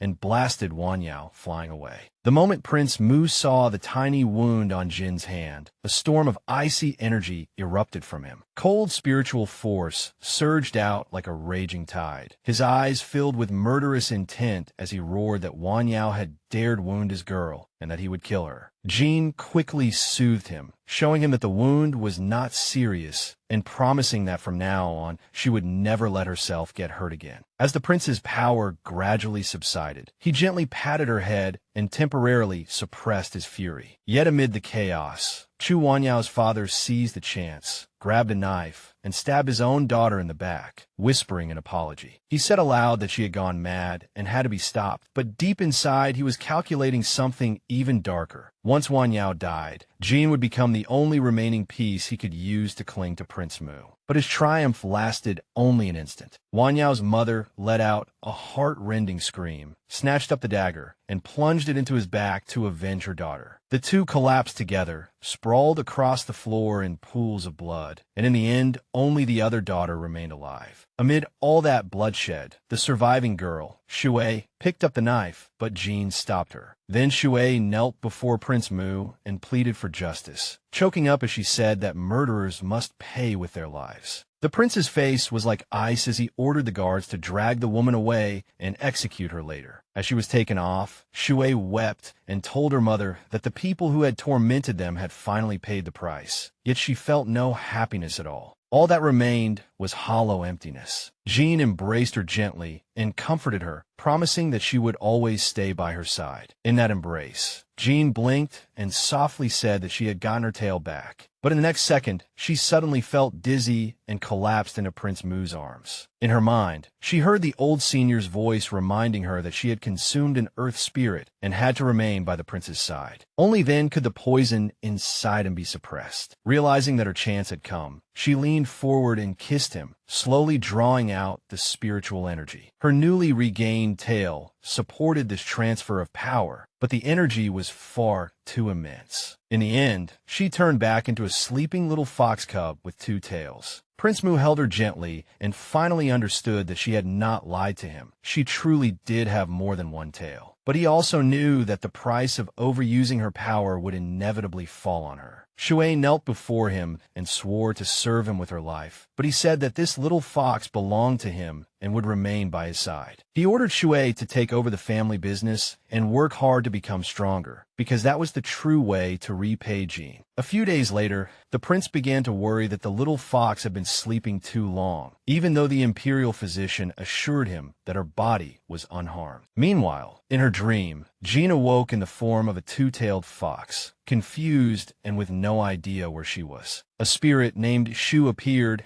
and explained that because she had overused her spiritual energy and nearly destroyed her own soul, she had awakened him. He warned her that she had originally had only 1 year to retrieve her tails, but now less than 6 months remained. If she continued to overdraw her power, her body would disappear forever. Before sending her back, he gave her a thread of spiritual power. She jolted awake, reverting to human form, only to find herself lying right on top of Prince Mu. In her sleep, she had called out the name Shu, and now she was faced with an irritated prince demanding to know exactly who she had been calling for. She hurriedly tried to run, but he caught her and pulled her into his arms. Red with embarrassment, she stammered out an excuse, saying that because she was afraid of transforming, she had dreamed of a cub. With a wicked grin, he teased her, asking if she wanted a kiss, which only made her panic even more. Deciding she had endured enough excitement, he told her she needed rest and gently pulled her down to lie beside him. Her heart pounded like a drum, and she could not tell whether it was a fever or a side effect of the spiritual power. Elsewhere, the very much alive Song Jingju surveyed the massacre at the Chu residence and ordered his men to clean up the revolting mess. An eagle delivered a message. The cub had already returned to Prince Mu's manor, but his daughter was missing. Narrowing his eyes, he decided to go back personally and take a look. What exactly had happened? A deafening explosion shattered the quiet of the residence. Yet another failed experiment. Feng Jiumu stared in disbelief at the furnace, now blackened by the blast, unable to understand why it had still exploded when she had followed the instructions exactly. Her attendant Qingwan lamented that now the apothecary and all the medicinal herbs were gone, leaving them with nothing. Shuiyi's heart sank. Time felt tighter and tighter, and she could not help wondering whether, instead of repeatedly failing at medicine refinement, she ought to focus on finding her tail again. Qingwan warned her that running away now would only bring severe punishment, but that only planted a mischievous idea in Shuiyi's mind. Smiling impishly, she decided they should run away together, declaring that if both of them left, then it could not possibly count as their fault. Dragging along a completely bewildered Qingwan, she arrived at a splendid pavilion, the Elysium Garden, leaving her guard utterly dumbfounded. Qingwan remembered Prince Mu's order: protect Shuiyi, but do not restrain her. Her hand trembled slightly on her sword as she struggled between loyalty and duty. Inside, they met the handsome proprietor, young Master Bai. Shuiyi was instantly captivated, though she did admit that Prince Mu was still better looking. Playfully, she asked whether she could get a discount. Amused, young Master Bai generously said this round was on him and that he would even like to make friends with her. Qingwan sensed danger approaching. On one side was her duty, and on the other was her mistress openly flirting. Just as Shuiyi was about to drag her into the fun, a commotion broke out outside. Enraged, young Master Bai ordered his men to drag back a runaway and break his legs. A young man with striking white hair, Tang Zijin, was viciously kicked to the floor. One of the guards sneered that since he had already sold himself to them, how dare he try to run? Yanking his hair, the guard threatened that if he were not so pretty, he would have been killed long ago. Tang Zijin cried out desperately for help, and at that moment the mark on Shui's forehead began to glow. A powerful sense of connection surged within her, making her suspect that one of her tails might be on him. She stepped forward and ordered the guard to let him go. Then she asked the boy his name. The guard tried to dismiss him as unimportant, but one icy glance from her shut him up instantly. All at once, she carried an unquestionable air of authority and declared that she was from Prince Mu's manor and that she wanted to buy him. Qingwan exploded at once, reminding her that she already had His Highness the Prince. But Shuiyi ignored her completely and turned to young Master Bai, asking how much Tang Zijin would cost. Curling his lips into a smile, the proprietor named an absurdly high price: 6,666 taels of silver. Qingwan refused to pay. The light in Tang Zijin's eyes dimmed at once, and in a resigned voice he murmured that he was not worth that much and was willing to accept his fate. He only regretted that he would probably never again meet someone as kind as her. His words moved Shuiyi deeply. She snapped that who said he was not worth it. She declared that she would definitely take him away, and as for the money, young Master Bai could go collect it from Prince Mu's manor. After returning to the manor, she tried to sneak her new companion inside, only to run straight into Prince Mu, who had clearly been waiting for her and was obviously in a terrible mood. He narrowed his eyes coldly. Seeing two men beside her, he asked in a low voice who they were. Shuiyi hurriedly explained that they were just friends visiting as guests. She even tried to distract him by offering him a massage, but her plan collapsed instantly. Young Master Bai stepped forward and politely introduced himself, saying that he was the proprietor of the Elysium Garden and had come to collect the payment for the entertainer she had purchased. Shuiyi froze on the spot, realizing she was truly finished this time. Prince Mu's voice dropped at once, dangerously low, as he demanded to know how she had become so bold as to buy a man. Seeing that the situation was completely spiraling out of control, Tang Zijin decided to sacrifice himself. He said he appreciated her kindness and would return to that filthy place on his own. But Prince Mu stopped him cold and uttered words that made the air turn frigid. If Shuiyi would not pay, then he himself would take Tang Zijin away. The threat hung in the air as he forced her to repeat what she had just said. Cornered, Shuiyi could only desperately explain that she wanted to buy Tang Zijin only because he had one of her tails on him. Prince Mu pretended, for the moment, to believe her, though his suspicion was plain to see. She pleaded with him to buy the man for her, and even threatened that if he refused, she would go to the Elysium Garden every single day. That threat finally shattered his composure. After a prolonged standoff, Prince Mu gave in and agreed to pay, but forced her to sign an IOU, making it explicit that this money was only a loan to her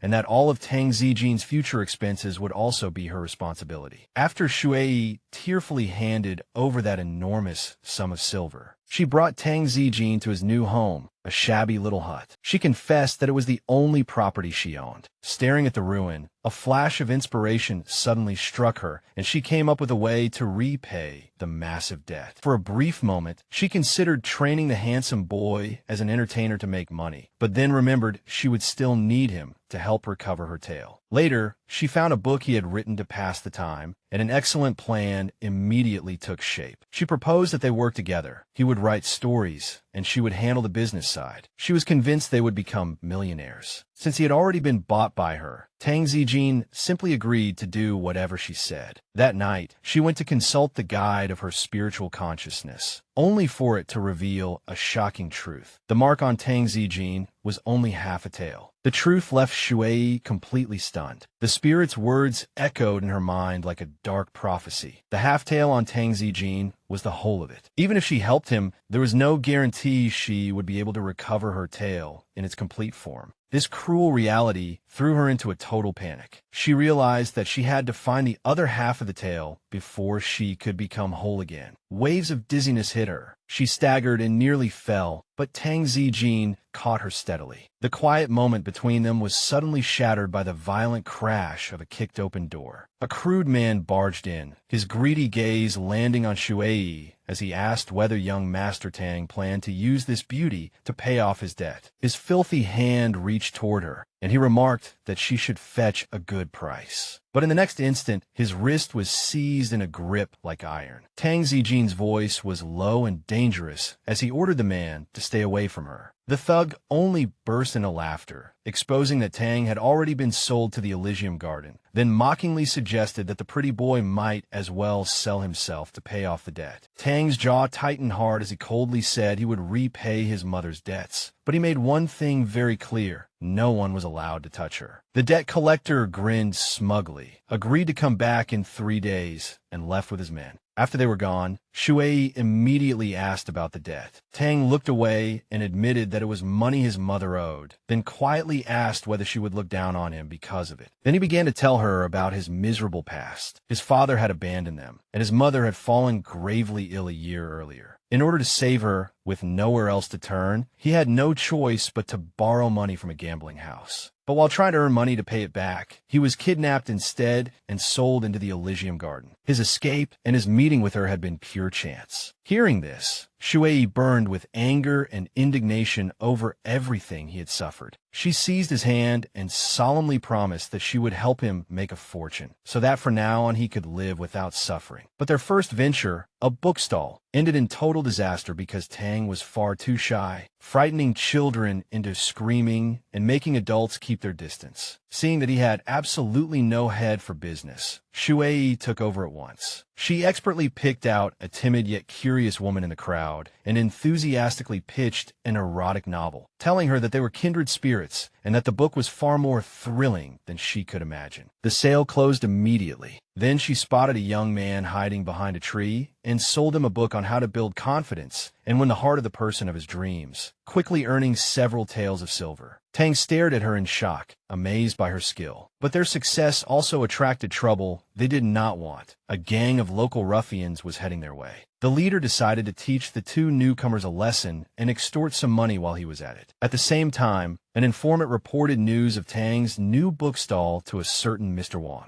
Mr. Wang paid for the information and ordered the informant to keep watching. He then reported the matter to his master, a blond man who was painting a portrait. He informed his master that Tang was not in the Elysium Garden at all, but was out on the street selling books. His master did not care much, but because Miss Lu was still looking for Tang, he coldly ordered, have someone teach Tang a lesson and drive him completely out of the city. That night, Shuiyi excitedly planned to feast on the money they had earned and urged Tang to write more books, even suggesting that the subject matter could be bolder. With great enthusiasm, she described an enticing plot, a domineering general and a gentle strategist, a clash between masculine force and soft elegance. Tang listened until his face turned bright red, then flatly refused, declaring the idea so absurd it was not even worth considering. Their bickering was interrupted by two women who barged in, one of whom was Qingwan. She announced that by Prince Mu's order, she had come to take Shuiyi back. Even as she was dragged away, Shuiyi shouted at Tang to seriously consider her ideas for writing. Hearing this, Qingwan shot him a scornful glare and told him to remember his place. Once he was left alone, a shadow crossed Tang's face as he bitterly thought that sincerity was nothing but weakness for others to trample. The next day, after failing in her attempt to prank the sleeping Prince Mu, Shuiyi went to see Tang, only to find that he had already written out all the stories based on her suggestive themes. The moment she started reading, her face flushed scarlet, and the overly stimulating scenes nearly made her nose bleed. Just as she was marveling at his hidden talent, the reading was interrupted by Prince Mu's sudden appearance. Shuiyi looked up as he demanded to know what she was reading. He sternly forbade her from being so close to another man. Panicking, she hurriedly tried to hide the book, but Tang calmly handed it to the prince instead, saying that the story needed him to complete it. Shuiyi instantly shrieked for him to stop. Seeing Prince Mu's expression darken more and more, she grabbed Tang and ran, claiming that they were about to be late for setting up their stall. Left behind where he stood, the prince was nearly driven mad with anger, furious that she had cast him aside for another man. He immediately summoned Qinghuan and ordered her to secretly protect Feng Jiumu and keep any man from getting close to her. When they arrived at the market, they found their usual spot already occupied. Furious, Feng Jiumu suspected someone was deliberately causing trouble and suddenly had an idea. She used a spell to give herself a pair of cat ears and Tang a pair of rabbit ears. Her new sales pitch was, buy 2, get 1 free, and you can even touch her cat ears. The effect was immediate, drawing in a large crowd of highly enthusiastic women. Their booming business was interrupted by the return of the gang of thugs. The leader waved a wooden club and demanded 50 taels in protection money. He even threatened to break their legs if they refused to pay. Leading a pack of lackeys, he mockingly asked Tang why he still dared to do business. Tang's heart sank. He immediately grabbed his companion to leave, but the man blocked their path, seized his arm, and claimed to be an old acquaintance. Tang's eyes filled with disgust as he coldly denied any such relationship. But the man leaned close and maliciously said that he had been one of Tang's mother's regular customers and had even slept with her. The man sickeningly hinted that Tang ought to call him father, and that finally became the last straw. Tang angrily shook off his hand. The onlookers began whispering among themselves, then openly showed revulsion. Once they learned that he was the son of a prostitute, all their anger turned toward him at once. They clamored for refunds and hurled the books he had written right back into his face. In the chaos, Feng Jiumu suddenly rushed forward and shoved the man away. She threw a pouch of silver at his feet and told him to take the money and get lost. But the thug only laughed louder, mocking Tang for being just like his mother and viciously asking what it felt like to serve men in the Elysium Garden. That insult completely enraged his friend. Her fury exploded, and she slammed a hard punch into the man's jaw. After being hit, he flew into a rage and immediately ordered his underlings to attack. But just as a heavy club was about to come down, a flash of cold light suddenly intercepted it. A blond man appeared and sharply demanded who dared touch her, only to freeze a second later when an even deeper voice stole his line. Another man stepped out of the crowd, dressed in striking red and black robes, with such overwhelming presence that the entire scene instantly fell silent. Everyone recognized him at once. He was the lord of the immortal sect. The girl instinctively tried to shield Tang, but the sect master did not even look at him. His gaze was fixed solely on her, and he reminded her that they seemed to have once shared a wonderful night together. She instantly panicked and urgently tried to make him shut up, but he only gently took her hand and announced that he had come to discuss opening a bookshop. The blonde guard shoved the thug aside and stepped between the sect master and his young lady, warning the sect master to stay away from her. But the next second, his attitude changed completely, and he eagerly asked whether the sect master had come to invest. Seizing the chance, the girl boldly opened her mouth and asked for an investment of 100,000 taels. With a smile, the sect master considered her proposal and agreed to invest 10,000 taels first as a trial. The two reached an agreement on the spot, and she immediately demanded a deposit in advance. He agreed to that as well and even suggested they celebrate over a meal together. But just as the blonde guard lit up with excitement, the sect master flicked a finger, bound him with a spell, and tossed him straight out of the building. Suddenly, a giant bird descended from the sky bearing a message, forcing the sect master to announce that he had to leave. In a cold tone, he merely said that before going, he first needed to clean up some trash. Just as Tang invited the girl to dinner, a young woman hurried forward and recognized him. The moment Tang saw her, his expression stiffened abruptly. The woman had barely started to speak when he coldly cut her off, saying that he did not know her at all. The maid immediately flew into a rage, calling him a heartless, faithless wretch, and hurled a bundle at him. Tang calmly stopped his companion from intervening, but the aura around him turned icy and dangerous. He told the maid that his status was lowly and that he was unworthy of her noble, pampered young lady. He told her to go back and inform that young lady that he knew he was reaching above himself and that from now on, they were finished for good. At those words, the maid swung a vicious slap across his face and even issued a threat. He only licked the blood from the corner of his mouth and gave her a smile chilling enough to freeze the heart, telling her that the one who would regret it in the future would be her. With that, he turned and walked away as if nothing had happened. Elsewhere, back at the Liu residence, the maid returned to report to her weeping young lady. She twisted the truth, claiming that Tang was flirting with another woman and had betrayed her. Miss Liu refused to believe it unless she heard him admit it with her own ears. She tried to rush out to find him, but the other servants stopped her. Just then, a man named Rinyo appeared and ordered everyone to let her go. In despair, she asked if he knew where Tang was, wanting to understand why he had abandoned her. Rinyo pulled her into his arms, comforted her gently, and promised that now she had him by her side. Meanwhile, at Prince Mu's manor, the prince waited restlessly for news. A guard suddenly rushed in with dreadful information. The lord of the immortal sect had taken the young lady away, and he had done it under the pretense of investing in a bookshop. A terrifying cold light flashed in the prince's eyes as he realized she was once again enjoying herself with another man. A cruel smile slowly curved across his lips. It seemed it was time to teach her how to be a good girl. Shuiyi and Tang Zijin were happily discussing business plans when, at the sight of an approaching woman, she noticed his entire demeanor turn instantly cold. A beauty known as Miss Liu arrived and asked Tang Zijin to introduce Shuiyi to her, but he coldly described Shuiyi as a complete stranger. Miss Liu tried to approach him and reminisce about their past, but Tang Zijin viciously shoved her away and told her to behave herself. The situation rapidly worsened when Miss Liu's personal maid, Furong, rushed over and harshly rebuked Tang Zijin for being too arrogant. But then she turned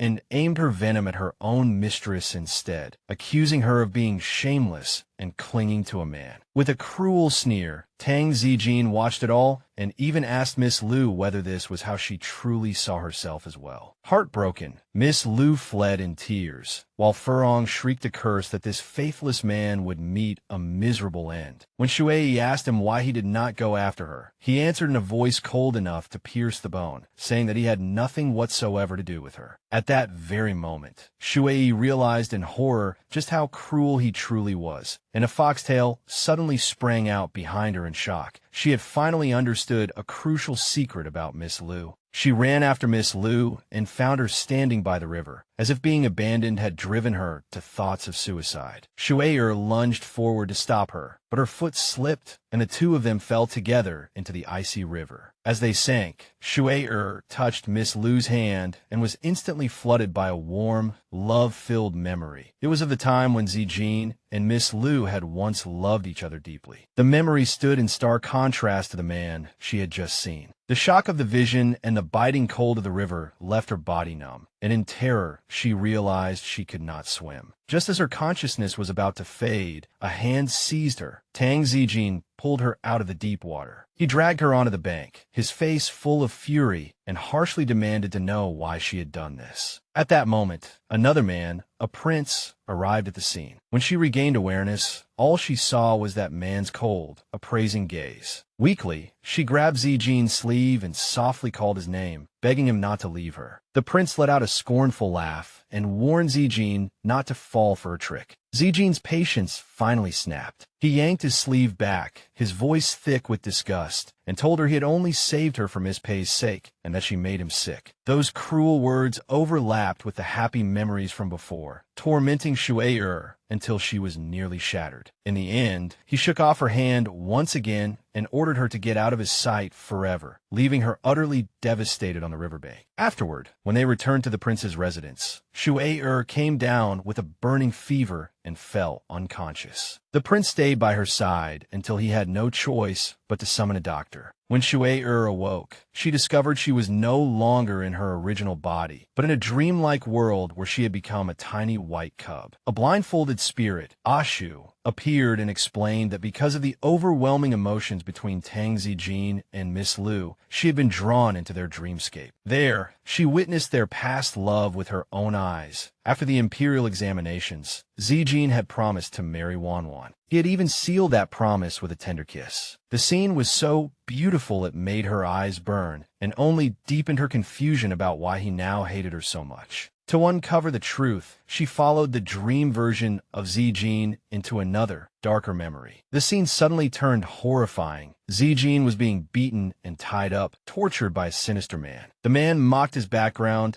and cruelly told him that Miss Lu had never regarded him as anything more than a plaything. Zijin desperately refused to believe the lie. Shuiyi watched in horror as the man grabbed Zijin by the throat. Just then, it seemed someone was about to open the door. Fury exploded inside her, and she rushed forward. But she jolted awake and returned to her own body, lying in the prince's arms. Still dazed, she flung the wet cloth from her forehead, and it smacked right into his face, while she shouted the name of the person tormenting Zijin. "Hey, Shuiyi." At the same time, the real Tang Zijin also woke from the same entangling nightmare. Gasping for breath and drenched in cold sweat. Alone in the darkness, he clutched the little sachet Wanwan had once given him, his face twisted with pain and hatred. In the end, with a grim vow of vengeance against the Lu family, he threw the last symbol of their love into the fire and watched it burn to ashes. The next day, Shuiyi followed behind Feng Jiumu. Feng Jiumu tried to apologize for what had happened the previous night, but he suddenly stopped, and she bumped straight into his back. He turned around and bent close, smiling faintly at the corners of his lips, making her heart pound as she couldn't help wondering if he was about to kiss her. Just as the tension reached its peak, a guard rushed in with an urgent summons from His Majesty, ordering Feng Jiumu to enter the palace at once. Shuiyi instantly felt relieved and hurriedly urged him to go, but Feng Jiumu's face darkened in displeasure. Before leaving, he coldly warned her that she had to stay in the residence and wait for him, reminding her that she knew full well what would happen if she disobeyed. But the moment his carriage vanished from sight, her obedient expression disappeared and was replaced by open delight. She cheered at finally being free and bluntly declared that only a fool would obediently stay here waiting for him. Her only annoyance was that she had forgotten to ask Prince Luan where the Lu residence was. Just as she was thinking about it,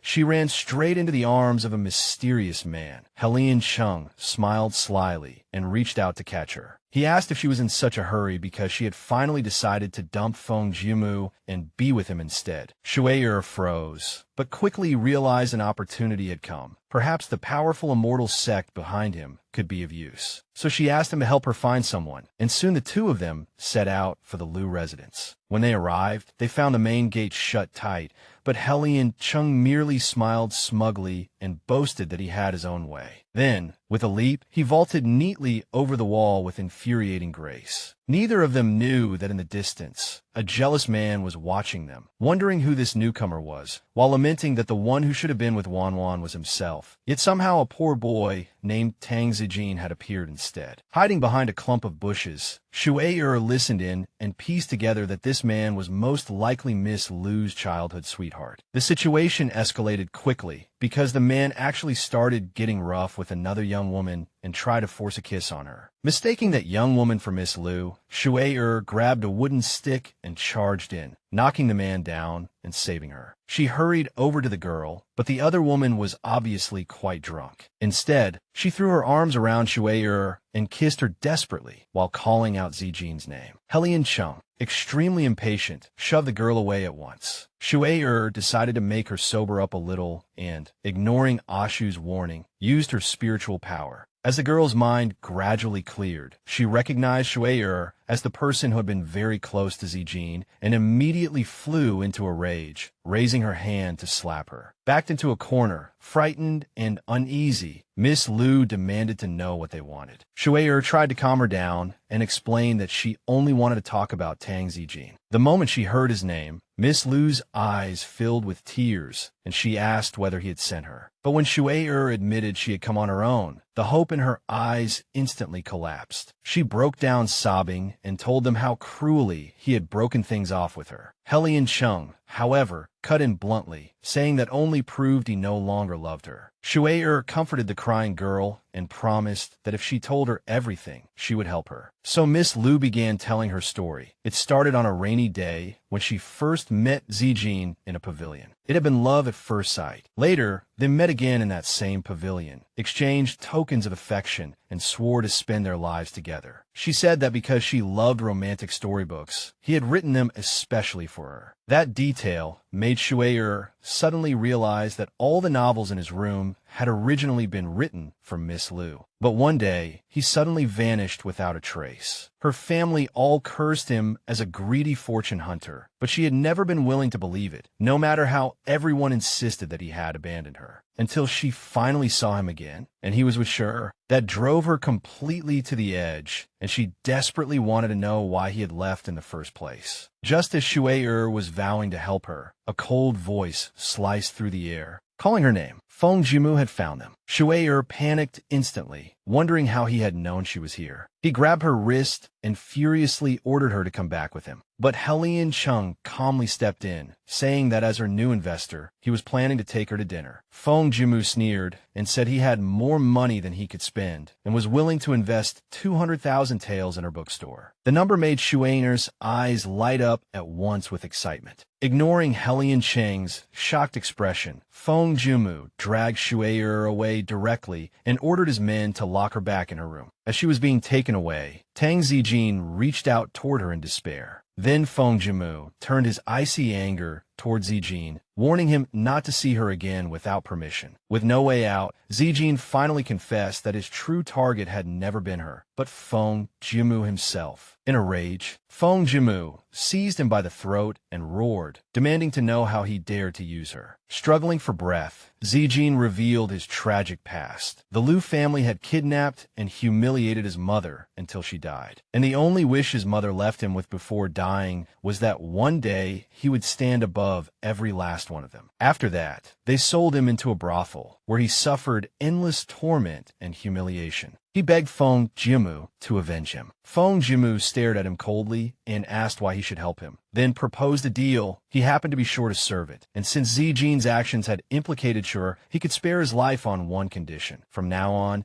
he would be his servant and slave, and he was to abandon all his hidden schemes completely. Under the pale moonlight, His Highness gazed at the little fox by his side, and for a fleeting moment there was calm before the coming storm. Yet in the great hall, his judgment allowed no room for appeal. Facing the kneeling Tang Zijin, his answer was a clear no. Despair crashed over Zijin like a tide. He declared that if he lost the one he loved, there was no meaning in living, and at once drew a dagger to end his own life. But His Highness was not someone to be manipulated so easily. With a flick of his wrist, pure force shattered the blade to pieces. Anger in his voice, he demanded to know whether Zijin dared threaten him with his own life. Zijin coughed uncontrollably, emotionally falling apart, yet still insisted he was not threatening anyone. He simply had no reason to go on living. His Highness's patience wore thinner and thinner, pressure rippling from him as he reminded Zijin how easy it would be for him to crush him. Seizing the chance, Zijin played the only card he had left, proposing a way for His Highness to keep his beloved Miss Shuiyi by his side. That piqued His Highness's interest, and he ordered him to explain. Zijin revealed that another suitor, Hellion Chung, had been pursuing Miss Shuiyi, giving her gifts and trying to lure her away from His Highness. The news clearly irritated His Highness, and Zijin took the opportunity to say that he could help keep them completely apart. A sly smile appeared on His Highness's face, as if he had seen right through Zijin's opportunistic scheming. He ordered Zijin to rise and appointed him as Shuiyi's personal guard, whose duty was to keep every other man away from her. As if granted a pardon, Zijin repeatedly kowtowed in thanks. But once he was alone, his face twisted at once into a mask of hatred, and he swore vengeance on the entire Lu family, determined to make them pay for all the torment they had inflicted on him. The next day, Lu Wanwan found Shuiyi and nervously asked whether Zijin would be willing to see her. Shuiyi was always full of tricks, so she told Wanwan to close her eyes and tried to use fox magic to peer into her dreams, but the spell failed, leaving Shuiyi utterly baffled. She had no choice but to activate her second plan, excitedly taking out a handmade guide titled 36 Ways to Win Back Your Man, boasting that it could melt even a stone monkey. Their plotting, however, was interrupted by Hellion Chung, who mockingly asked whether he could sit in on the lesson too. Later, on the day her new bookstore opened, Shuiyi announced that she had a surprise for Zijin. The so-called surprise was that she had hired Lu Wanwan to be his new assistant. Zijin's expression froze instantly, shock and disgust mixed together. Worse still, Hellion Chung also appeared, claiming he had come to protect Wanwan from frivolous men and ordering Zijin to get lost. Wanwan panicked, but Shuiyi comforted her and told her to follow the plan. But the day soon descended into chaos. Every time Wanwan tried to help, she only spilled ink and created more mess, little by little grinding away the last of Zijin's patience. By evening, Wanwan brought him a bowl of porridge she had cooked herself, hoping to use it as a peace offering. This was the step Shuiyi had arranged for her. But Zijin had already reached the limit of his endurance. He smashed the bowl to the floor, his voice laced with malice. He grabbed her wrist and accused her of toying with him, then cruelly mocked her for constantly claiming that she liked him. Pinning her against a bookshelf, he ground out that she disgusted him so much he wanted to vomit, even comparing her to a lowly prostitute. Heartbroken, Wanwan raised her hand and slapped him hard, tears streaming down her face as she asked why he hated her so much. His answer was only two cold, simple words: yes. She ran out crying. When Shuiyi rushed in, she saw only Zijin punching a pillar again and again until his knuckles were bloody. That night, she discovered him dead drunk, collapsed on the ground, and muttering Wanwan's name over and over, saying how much he had suffered for her. The instant he grabbed her, a blinding light pulled Shuiyi into his painful past. She saw the young Zijin beaten and dragged away, while the words poured into his ears that Wanwan was already engaged, and that from beginning to end he had been nothing but a toy. When he was kicked to the ground, he slowly began to believe in his horror that she really had been playing with him all along. Shuiyi was completely stunned. This brutal memory had not appeared in Wanwan's dream, which meant someone was secretly manipulating them. She swore she would uncover the truth. To that end, she held a grand banquet at His Highness's villa, successfully matching several loving couples and feeling rather proud of her own abilities. His Highness reminded her not to drink too much, while she told him all about her grand plan to pair people up and draw out the mastermind behind everything. His Highness reached down and ruffled her hair, doubting that her plan would have any effect at all on someone as full of deep resentment as Zijin. Then she spotted her target and dragged the unwilling Zijin toward a pavilion, where a surprise was waiting for him. The surprise was Wanwan, standing gracefully in the moonlight. Hiding in the bushes, Shuiyi secretly signaled for Wanwan to confess her feelings to him. Wanwan took a deep breath, gathered her courage, poured out her love, and proposed marriage, but not to Zijin. Instead, it was to Hellion Chung, who had suddenly appeared behind her. Everyone froze. This was not the original plan at all. Hellion Chung was overjoyed and accepted her proposal on the spot, while Wanwan looked utterly bewildered and asked why he was here. Then she turned and saw Zijin. His eyes were full of icy, furious anger. He did not say a word, only turned and left. In her panic, Wanwan bit Hellion Chung, broke free, and ran after him. Hellion Cheng's joy instantly turned to malice. He decided that Zijin now had to die. Wanwan caught up to Zijin, crying that the one she had truly loved all along was actually him. But Zijin shoved her away, disgust clear in his voice as he called her shameless for confessing to one man while entangling herself with another. He said she disgusted him beyond measure, and that he would rather seek out women in a brothel than have her. Completely shattered by his words, Wanwan cried out that she hated him, then turned and ran off in tears. Zijin watched her retreating figure, his own heart breaking too, yet still telling himself that only if she hated him would he feel a little better. And all of this was seen by Hellion Chung, hiding in the shadows. He swore he would prove that he cared about her more than the man who had just destroyed her with his own hands. The quiet memory of being under the moon with his beloved white cat was utterly shattered by the cold reality before him. Tang Zijin, his face full of rage, told Lu Wanwan that what he despised most were shameless women, and even spat viciously that instead of following Su Ranyu, she might as well become a prostitute. Those cruel words struck her like a physical blow, and she staggered backward into the darkness of the woods. She fell to her knees and wept, utterly unable to understand why Zijin had to be so cruel to her when she had done nothing wrong. When she later came to in confusion, she found herself completely alone, with no idea where she was, and the unease in her heart only grew stronger. A terrifying presence lurked in the darkness. Her voice trembling with tears, she called out softly, wondering if it might be Shura, then cried loudly for help, shouting Zijin's name. The shoe left behind on the ground was silent evidence that she had been taken away. At the same time, elsewhere, the search party moved through the night with torches in hand, and Shura anxiously kept calling for Miss Lu. On the rough mountain path, she nearly slipped, but Feng Jiumu caught her at once and gently reminded her that the road was wet, conveniently taking her hand as well. Meanwhile, Zijin searched alone, his heart full of regret for the harsh things he had said. He found Wanwan's shoe, and his expression immediately turned grave with worry. Without a moment's hesitation, he plunged into the thorn-filled brush and followed the traces she had left behind. Shuiyi and the others could only watch in confusion, not understanding why he was risking himself so recklessly. Suddenly, he was ambushed from behind, violently knocked to the ground, and beaten by two thugs. As pain exploded through him, one thought flashed through his mind. Were they sent by the Liu family? But the two men eyed his slender figure and pale skin and grinned viciously, saying that a pitch-black night like this was perfect for tasting something new. Thinking quickly, Zijin immediately put on a pitiful expression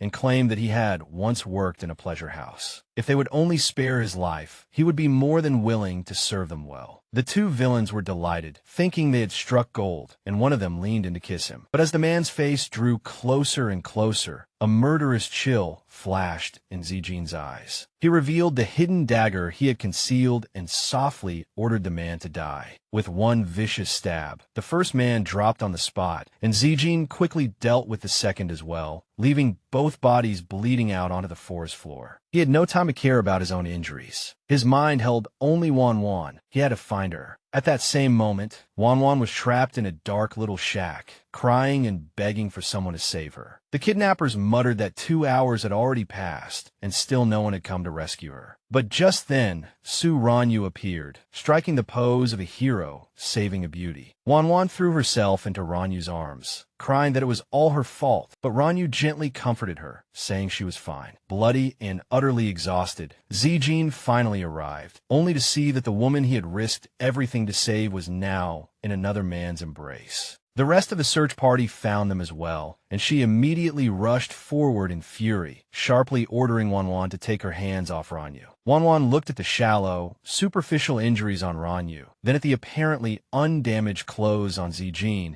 and completely misunderstood the situation before her. Zijin spoke without a shred of warmth, as if driving the blade deeper into his own heart with his own hand, and coldly said that they should not disturb Miss Lu and young Master Su, since the two were clearly in love and meeting in secret. Wanwan flew into a rage on the spot and cursed Zijin as a monster. Pointing at Ranyu, she accused Zijin of dragging innocent people into the mess between them and even getting him hurt. She cried that when she had called for help, the name she shouted was Zijin's, yet the one who had driven off the bandits and saved her in the end was Ranyu. She demanded to know where he had been when she needed him most, and why merely because she liked him he had to treat her with such cruelty. Shuiyi tried to explain for him, saying that the moment Zijin discovered she was missing, he had rushed out to find her. But he cut her off coldly, saying only one thing: she wasn't worth it. Shuiyi was infuriated by his self-destructive behavior, but it was already too late. Completely heartbroken, Wanwan declared that she would never keep chasing after him again. Then she turned to take care of Ranyu, offering to escort him back and summon a doctor for him. Zijin silently watched them leave, thinking that she would never know what kind of hell he had endured for her. In the end, he could only accept that this was how it all ended. He made an excuse to leave, turned, and walked away, leaving only the helpless Shuiyi behind. Feng Jiumu comforted the matchmaker fairy and even coaxed her with pastries. Reinvigorated by the food, Shuiyi swore that she would uncover the truth and clear up the misunderstanding between them. At the same time, Su Ranyu's gentle disguise completely fell apart. He dismissed Wanwan, then turned to question the hired thugs he had brought in. He harshly demanded to know why Tang Zijin was still alive. The surviving thug retorted indignantly that Zijin was no helpless scholar at all and had even killed 2 of his men, so he wanted compensation. Su Ranyu grew increasingly irritated just listening to him. Ranyu casually tossed him a bag of silver. Outside, the spy Shuiyi had sent overheard everything and finally realized that Su Ranyu had orchestrated the kidnapping from start to finish. He was about to slip away quietly when a stray cat named Tuanchuan exposed him, though the cat also created enough chaos for him to escape. The spy returned and reported to Shuiyi, confirming that Su Ranyu was the mastermind behind the entire plot. Shuiyi was instantly consumed by rage, furious that both she and Wanwan had fallen into his trap. She swore to clear their names and decided to use the bookstore event to bring them back together and expose Ranyu in public. The next day, her plan officially began, but Su Ranyu and Feng Jiumu immediately started arguing over who would get to be her partner. With one sharp shout,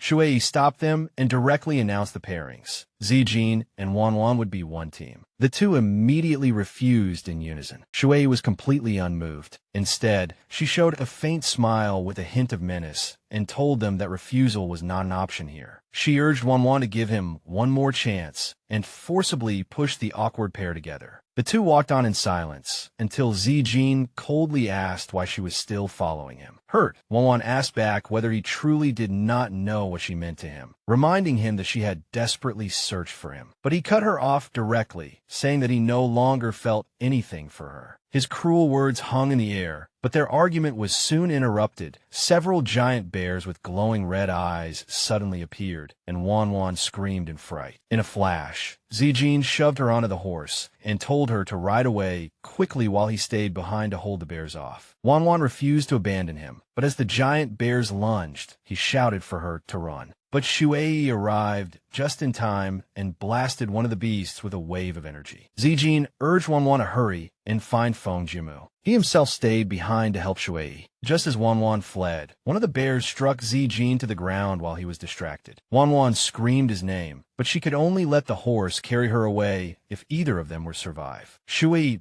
boldly provoked the giant bears, deliberately drawing them after her and successfully luring the enraged beasts deeper into the forest. In the dappled sunlight of the woods, what should have been a leisurely hunt suddenly descended into chaos when a guard rushed in with the panicked report. Miss Shuiyi's life is in danger. Elsewhere, the danger had already become all too real. Shuiyi and Wanwan were being chased by a pack of enraged giant bears. Wanwan cried out in terror, her trembling voice echoing through the dense forest. But they were soon driven into a dead end by one of the giant beasts. Shuiyi reacted quickly and yanked Wanwan out of danger, only for both of them to end up hanging from a single vine over a deep ravine, swaying precariously. Shuiyi tried to calm the terrified Wanwan, telling her that Zijin had already gone to find Feng Jiumu. But their hope was quickly shattered by the overburdened vine, which kept creaking ominously. At that critical moment, Wanwan realized they could not both survive and begged Shuiyi to let go. But Shuiyi flatly refused, her expression resolute as she swore that even if she exhausted every last bit of strength, she would protect Wanwan. Just then, the vine finally snapped. With one final protector's glance at Wanwan, Shuiyi fell with her toward the ground below. The impact of the fall was merciless. As Wanwan reached out for Shuiyi, the vine gave way completely, and Shuiyi plunged into the abyss with one last despairing scream. Wanwan fell as well. Countless memories flooded her mind, leaving only one cold thought. She was about to die once again. She could not help wondering whether Feng Jiumu would grieve for her, but she immediately rejected the thought, because in his eyes, she was nothing more than the Earth Spirit's vessel. And yet, in the final moment of her life, the face she saw was still his. Just as darkness was about to swallow her, a figure tore through the air. It was Feng Jiumu. He caught her steadily in his arms and softly told her that he was here and she need not be afraid. He apologized for arriving too late. Once the two landed safely, he immediately noticed that her spiritual power was draining away at an astonishing rate. Weak and on the brink of death, Wanwan explained that she had only half a tail, yet had still forced herself to overuse her power. Then she softly confessed that she had fallen in love with him, and her body dissolved into flecks of light, regressing into a tiny white cat. Holding the little cat, Feng Jiumu's expression turned cold and hard, and he swore that no matter the cost, he would save her. When the others arrived, a red-haired woman recognized the cat and, in shock, realized that Wanwan was actually the fox she had been searching for all along. Zijin, meanwhile, stared in horror as the girl he knew collapsed just like that. Later, in a quiet room, Zijin kept watch at unconscious Wanwan's bedside. The physician reassured him that she had only fainted from fright. But once they were alone, his sorrow twisted into icy anger. Filled with hatred, he recalled how his life had been ruined, how his future had been destroyed, and how his mother had died in grief and fury. In his eyes, all of it was because of her. His trembling hand reached toward her throat, as if he almost wanted to end her life right then and there. But in the end, he withdrew his hand and collapsed in pain, admitting that he simply could not bear to lose her. Tears ran down his face as he gently caressed her cheek, and his grief finally hardened into a vow of revenge against those who had harmed him. Before leaving, he coldly warned the sleeping Wanwan to stay far away from him. But just as he turned to go, she woke up, grabbed his sleeve, and begged him not to leave. He shook her off and told her that he was not worthy of her love. Faced with her tearful confusion, he suddenly tore open his collar, exposing a chest covered in scars, and roared that all of this had been caused by her. Then he told the story of utter betrayal, how she had lured him to a pavilion, only for her father's men to seize and torture him, ruining his chance to take the palace examination and leading to his mother's death. He went on to say that later she had even sold him into a pleasure house, where he suffered endless humiliation. Wanwan denied it all through tears, but he refused to let her explain. He harshly forbade her from ever saying the word love again and ordered her to get out at once, or else he would kill her. She turned and left in a daze, while he collapsed weakly behind her, murmuring that she should flee as far away as possible and hoping they would never meet again in the next life. Afterward, the distraught Wanwan went to confront her father and forced the truth out of him. When he stammered and hesitated, she pressed a dagger to her own throat and threatened that if he did not confess, she would kill herself immediately. With no way out, her father finally admitted everything and even claimed that he had done it all for her, because Zijin was of humble birth and utterly unworthy of her. Wanwan's world instantly collapsed as she finally understood that everything Zijin had said was true. She crumpled to the ground, finally understanding why he hated her so much. Sometime later, Feng Jiumu found Wanwan in the form of a child, lifted her into his arms, and even reproached her for deliberately hiding from him. Just then, a mysterious woman appeared and said she had come to fulfill the promise she had made to him. Childlike Wanwan could not help wondering what promise she meant. In the next instant, panic seized her. She hurried toward the study, because she knew that the man she loved and her fiancé were now alone together inside. She shoved the door open, stumbled forward, and fell in a clumsy heap, only to be caught in Zijin's strong arms. Curling his lips into a smile, he said he had not expected that after being apart for only such a short while, she would already miss him this much. But with the two of them suddenly so close, she became too flustered to say a word. At the same time, another man was kneeling before a prince and pleading for help, swearing that he would take revenge on the Liu family. That dark vow lingered in the air, for a long time. 3 days later, the weight of that vow completely crushed Wanwan's world. She sat in the residence, having neither eaten nor drunk a drop of water for 3 days, consumed by guilt. Clutching the pendant tightly, she was convinced that she herself was the root of Zijin's suffering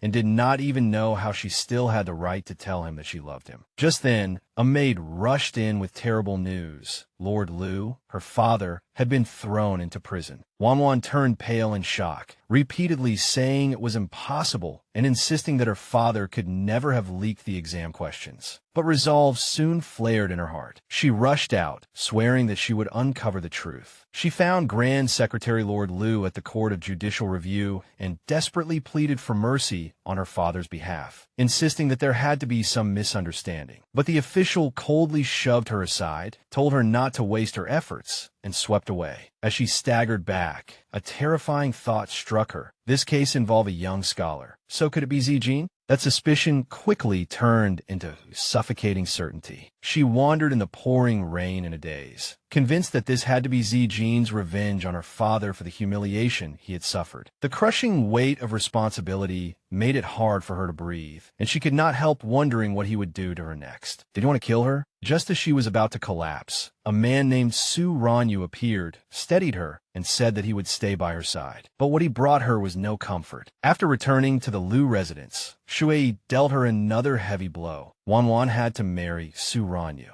Shuiyi revealed the horrifying truth. Su Ranyu was the mastermind behind everything. He had deliberately interfered to split her and Zijin apart. He had hired mountain bandits to kidnap her, and he was also the one who framed her father. The truth shattered Wanwan completely. The teacup in her hand fell and broke, and she collapsed to the floor in shock. Refusing to be a piece on his chessboard, Wanwan went straight to the Su residence, determined to confront him in person. She found him obsessively writing her name, immersed in fantasies of possessing her. He greeted her with a hypocritical gentleness, but she went straight to the heart of the matter, her voice trembling as she demanded to know whether her kidnapping and Zijin's humiliation had all been arranged by him. That refined and elegant mask shattered in an instant, and in a voice thick with jealousy, he growled and demanded to know why she liked Zijin so much. He simply admitted everything, viciously saying that he was the one who had torn them apart and that they were about to be married. His confession stabbed into her heart like a blade. She had always treated him as family. Grabbing hold of her, he confessed that jealousy had driven him utterly mad, then even argued that he loved her more than Zijin did, so everything he had done was perfectly justified. Overwhelmed by betrayal and fury, Wanwan shoved him away and sharply declared that the marriage was off and that from this moment on all ties between them were severed. Ranyu's face twisted into a possessive sneer. He lunged at her, declaring that once she became his woman, she would never be able to return to Zijin's side. He pinned her to the ground, his intentions unmistakable, and began tearing at her clothes. In despair, Wanwan threatened him sharply. If he dared touch her again,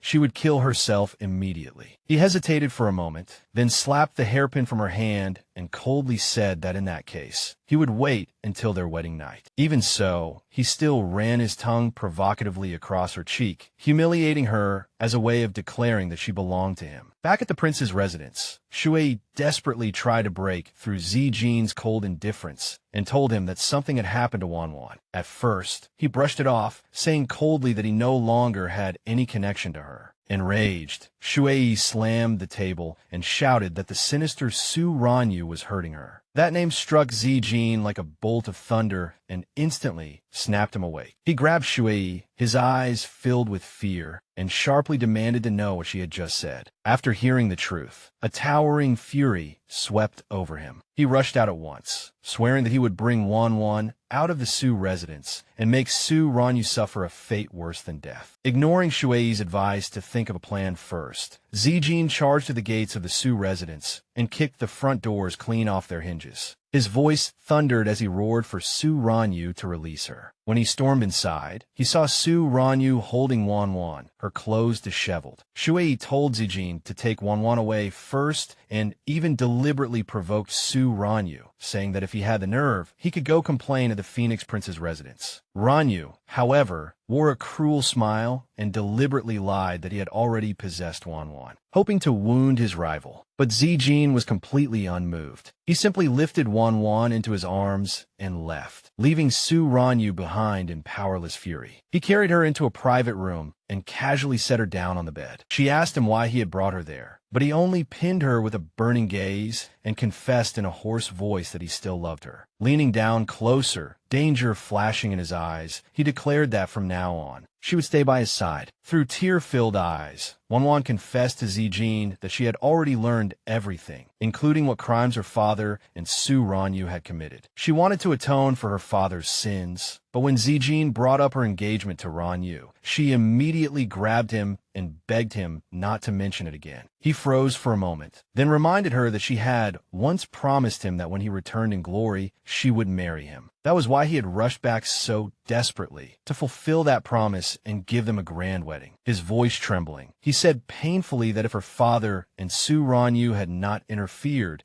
they should already have been husband and wife by now. To his shock, Wanwan softly replied that she had always wanted to be his wife as well. Before he could recover from those words, she threw herself into his arms. Lying by his side, she confessed that she had waited far too long for this moment. Though he warned her that she would regret it, she swore that anything she did for him, she would never regret. She confessed her love, kissed him fervently, and that night sealed their tragic fate completely. The next morning, while Zijin was still asleep, Wanwan silently bade him farewell. She knew very well that she had to bring all of this to an end with her own hands. In her heart, she apologized to him. Even though her father was beyond forgiveness, she still could not bring herself to hate him, and the path she had to walk next was one for which she dared not hope for Zijin's forgiveness. She went straight to the Su residence. The moment the furious Su Ranyu saw her, he seized her and demanded to know where she had gone on the night before their wedding. Wanwan did not retreat in the slightest, bluntly telling him that she had long regarded herself as Zijin's wife and could never marry him. But when Ranyu threatened that if she disobeyed, her father would remain in prison for life, her resolve finally broke. With no other way out, she agreed to the marriage. In her farewell letter, she told Zijin that this night would be the last memory between them and begged him to forget her, hoping to use her one life to bring an end to all the pain. When Zijin saw the letter, rage and despair nearly consumed him. Roaring, he declared that he would never let go. At the same time, out on the lively streets, Shuiyi was still smiling as she told Feng Jiumu beside her that she was certain Wanwan and Zijin would reconcile. When the next moment, a child handed her wedding candies and said that the groom was Su Ranyu and the bride was Miss Liu, shattering her world instantly. The wedding procession set off in grand force, its festive splendor concealing the silent despair inside the bridal sedan. Just then, Zijin suddenly appeared and blocked the procession, demanding sharply to know where Ranyu thought he was taking his girl. Ranyu sneered and said that today was his wedding day. Zijin shot back that Wanwan had first been betrothed to him, and that in this lifetime, she could only marry him. Exploding with anger, Ranyu accused Zijin of always ruining his plans and ordered the guards to seize him at once. Wanwan lifted her bridal veil and screamed for them to stop, but Ranyu coldly refused. Believing that nothing could be undone anymore, Wanwan took out a bottle of poison and drank it in one gulp, thinking that if she died, everything would finally end. At the exact moment Shuiyi and Zijin both cried out her name, she tumbled from the bridal sedan. After examining her, Feng Jiumu said heavily that the poison had already reached her heart and it was too late. Zijin shoved Ranyu aside and pulled her into his arms. With the last traces of breath in her dying body, Wanwan told Shuiyi that she hoped they could still be friends in the next life. Then she looked at the utterly heartbroken Zijin and promised that if there was another life, she would marry him without hesitation. As her life ebbed away, a brilliant surge of spiritual power suddenly erupted from her body. A fox spirit appeared and said that it had transferred its lifeblood to her, preserving a sliver of life, and urged them to take her to master by at once. Feng Jiumu immediately picked her up and raced back to the residence. After that, Wanwan's condition finally stabilized. Ranyu, meanwhile, knelt before the blindfolded Zijin, confessed every crime he had committed, and begged that all revenge be directed at him alone, while sparing the innocent Wanwan. Just then, Wanwan weakly woke and said that in truth, all of this was her own fault. After reuniting tearfully with Shuiyi, she turned to Zijin and told him that if he wanted to hate someone, he should hate her, because the one who had truly caused him all that suffering was her. Her determination to repay it, even with her life, finally moved Zijin. Through tears, he admitted that this time, she had won. He agreed to let go of his hatred, but on one condition: unless she lived a long, peaceful, and safe life, he would never truly forgive her. After saying that, he turned and walked away, leaving only her to face her rebirth, while the heavenly realm mark on her hand began to glow faintly, like a final and painful farewell. Feng Jiumu's name echoed through the air. With a grave expression, he carried her into the room. A child who was still awake suddenly noticed something strange. There was actually a tail sticking out behind Shuiyi. In the next instant, a blaze of white light burst forth, and fox ears and a fluffy white tail emerged from Shuiyi, followed closely by a second tail. Then came the third, as a whirl of magic swirled around them. She cried out in delight that she had finally found her third tail. He congratulated her, but his cheeks could not help flushing a deep red, and his gaze slowly drifted downward, making her suddenly sense that something was wrong. Following his line of sight and looking down, she was horrified to discover exactly where her tail was resting. Instantly furious and embarrassed, she cursed him as a pervert. He, meanwhile, was so mortified that he turned into a blur and bolted out of the room, leaving her standing there in stunned silence. 2 months later, the air was filled with the breath of summer. A man named Zijin was preparing to ride away. Shuiyi looked at him through tears, and he told her that he had no way to repay her kindness, but if they ever met again, he promised he would do anything for her. Her friend tried to comfort the heartbroken Shuiyi and suggested going out for a walk with her, but she only wanted to be alone. At the doorway not far away, another woman silently watched the scene with sorrow on her face. As Zijin rode off, her friend was still consoling her, insisting that they would definitely meet again. But their conversation was soon drowned out by a commotion. A drunkard was shouting loudly about a divine beast cub. His words cut through the crowd and caught Shuiyi's attention.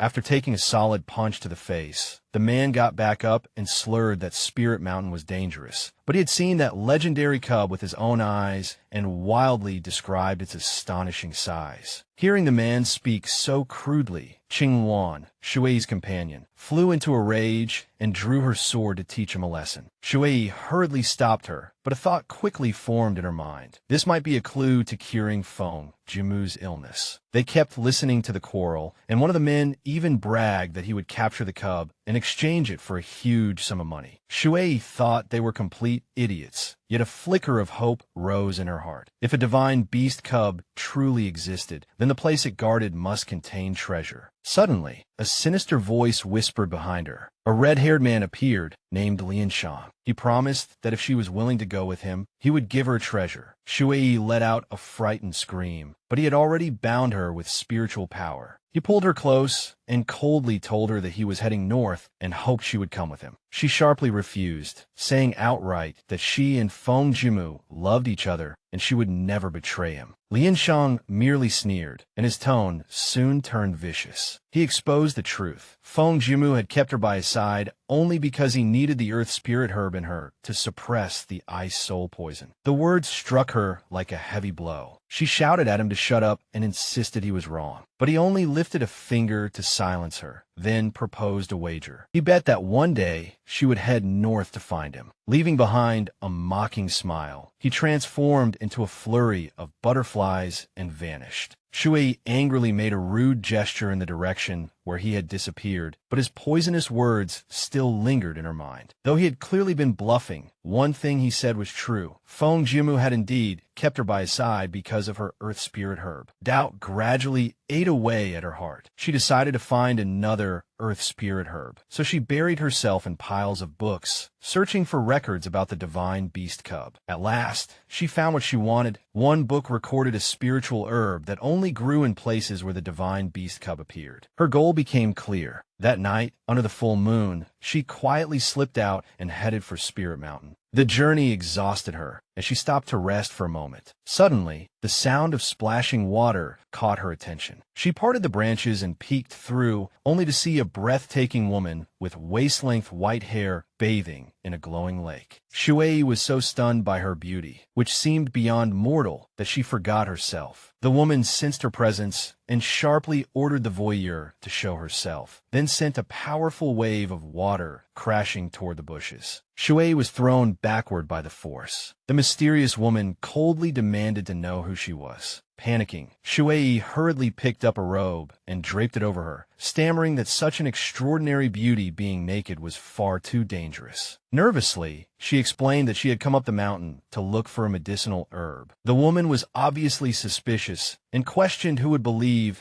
such a story about gathering herbs in the middle of the night. With a sly smile, she stepped closer and closer, her nails gradually turning into sharp, deadly claws, asking whether Shuiyi really thought such a clumsy excuse could fool her. Just as she shoved Shuiyi backward and grabbed her ear, her eyes suddenly widened, as if she had recognized something. Shuiyi was completely confused by the abrupt change. Under the pale moonlight, the white-haired girl gently caressed her cheek, her eyes brimming with intense longing, and softly asked what this meant. Lu Yi's thoughts drifted back to a painful past. At that time, she had been rejected and treated like a monster. She remembered an old immortal who had foretold her misfortune, saying that she had been born different from others, and that her only chance to live was to find the right person. For 10 years, she had wandered everywhere, guided only by the strange mark behind her ear, searching for this fated savior. Now, she clutched Shuiyi tightly, convinced that her long and hopeless search had finally come to an end, murmuring that she had finally found her master. But Shuiyi was completely baffled. While trying to push the strange girl away, she insisted that she had the wrong person. Yet Lu Yi was utterly certain and explained that the immortal had told her that the first person she met tonight would be the one destined for her. Inwardly, Shuiyi snorted in disdain, thinking that so-called immortal was most likely a fraud. But seeing how lonely Lu Yi looked, her heart softened in the end, and she thought having company might not be so bad. She agreed to let Lu Yi follow her for the time being and promised to help her find her real master later. The decision instantly made Lu Yi beam with joy, and she eagerly grabbed Shuiyi's hand. Far away in a luxurious residence, the powerful Feng Jiumu was interrupted. A guard hurried in with bad news. Miss Shuiyi had left. His usual calm expression shattered at once, and he sharply demanded to know where she had gone. Then someone handed him a letter, and his gaze quickly swept over its contents. Shuiyi had gone to Spirit Mountain to search for a cure for him. He crushed the paper in his hand, his face dark with icy fury. She had actually dared to leave without permission. He immediately roared for them to prepare horses, deciding to go to Spirit Mountain himself, drag her back, and teach her a proper lesson. On the way, a group of terrified villagers blocked their path. The villagers were fleeing from the Fortune Capital Gang and the Great Saber Gang, whose leaders were fiercely arguing over some divine object. The bandits quickly turned their attention to Feng Jiumu's party, who looked rich. The leader of the Great Saber Gang leered as he declared that he wanted not only their money, but also the women with them. Feng Jiumu's expression turned frost-cold in an instant, his figure flashing forward. And by his own strength alone, he smashed the entire gang of lackeys into chaos, sending them sprawling across the ground like rag dolls. Without pausing for even a moment, he immediately ordered the group to continue up the mountain. Meanwhile, on Spirit Mountain, Shuiyi was already exhausted from the climb and collapsed straight onto the ground, while the energetic Lu Yi still stood to the side watching. Shuiyi cried out in despair, saying she had no idea where that damned spiritual herb was. Lu Yi offered to help, but her heart was full of doubt, unsure whether this seemingly ordinary girl was really the key to her survival. She decided to test it herself, softly telling Shuiyi to look into her eyes as she prepared to use her ability. But Shuiyi only exclaimed in admiration that her purple eyes were beautiful. Lu Yi froze at once, her plan completely ruined. She hurriedly stepped back, afraid her secret had been exposed, then grabbed Shuiyi and insisted that she really was her master, pleading with her not to abandon her because of her ugly eyes. Shuiyi looked utterly confused and comforted her, saying purple eyes were obviously beautiful and not even that rare. That sincere kindness deeply moved Lu Yi. The fox girl lightly pricked her finger and tasted her own blood, and a new idea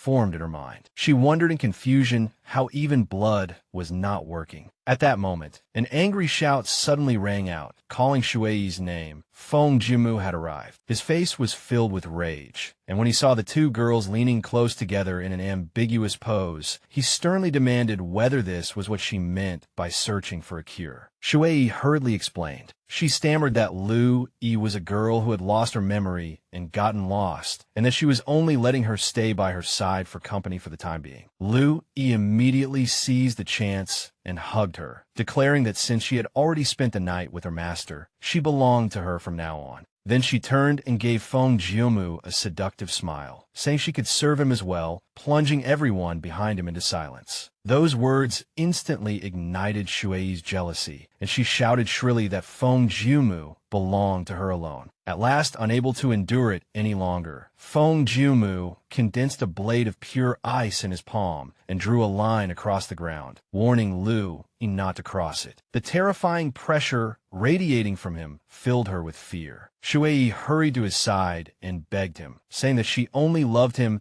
and that Lu Yi was just a muddle-headed young girl. Later that night, as the group rested around a campfire, the anxiety in Lu Yi's heart grew heavier and heavier. The immortal's prophecy had not come true, and she felt that her time was running out. She quietly approached the sleeping Shuiyi, her fingertips extending into sharp claws, preparing to forcibly take the blood she needed to stay alive. But before she could make a move, a force sent her flying backward. Feng Jiumu stood in front of Shuiyi, his eyes cold and hard as iron, and told the girl in a frosty voice that the person Shuiyi had just saved was the same person who had nearly killed her. He accused Lu Yi of using tricks to win their trust. He then demanded to know her real purpose. Lu Yi put on an innocent expression and claimed that she had only wanted to cover her master with a blanket. But Feng Jiumu did not believe her at all. He grabbed her by the throat, his voice low like the growl of a beast, and asked whether she really thought he would believe such a clumsy lie. At the same time, a rumbling disturbance sounded through the forest. Feng Jiumu stayed protectively by Shuiyi's side and solemnly promised that he would not leave her even a single step. His mere presence was an enormous deterrent, making someone with ill intentions grit her teeth in anger. So long as he was there,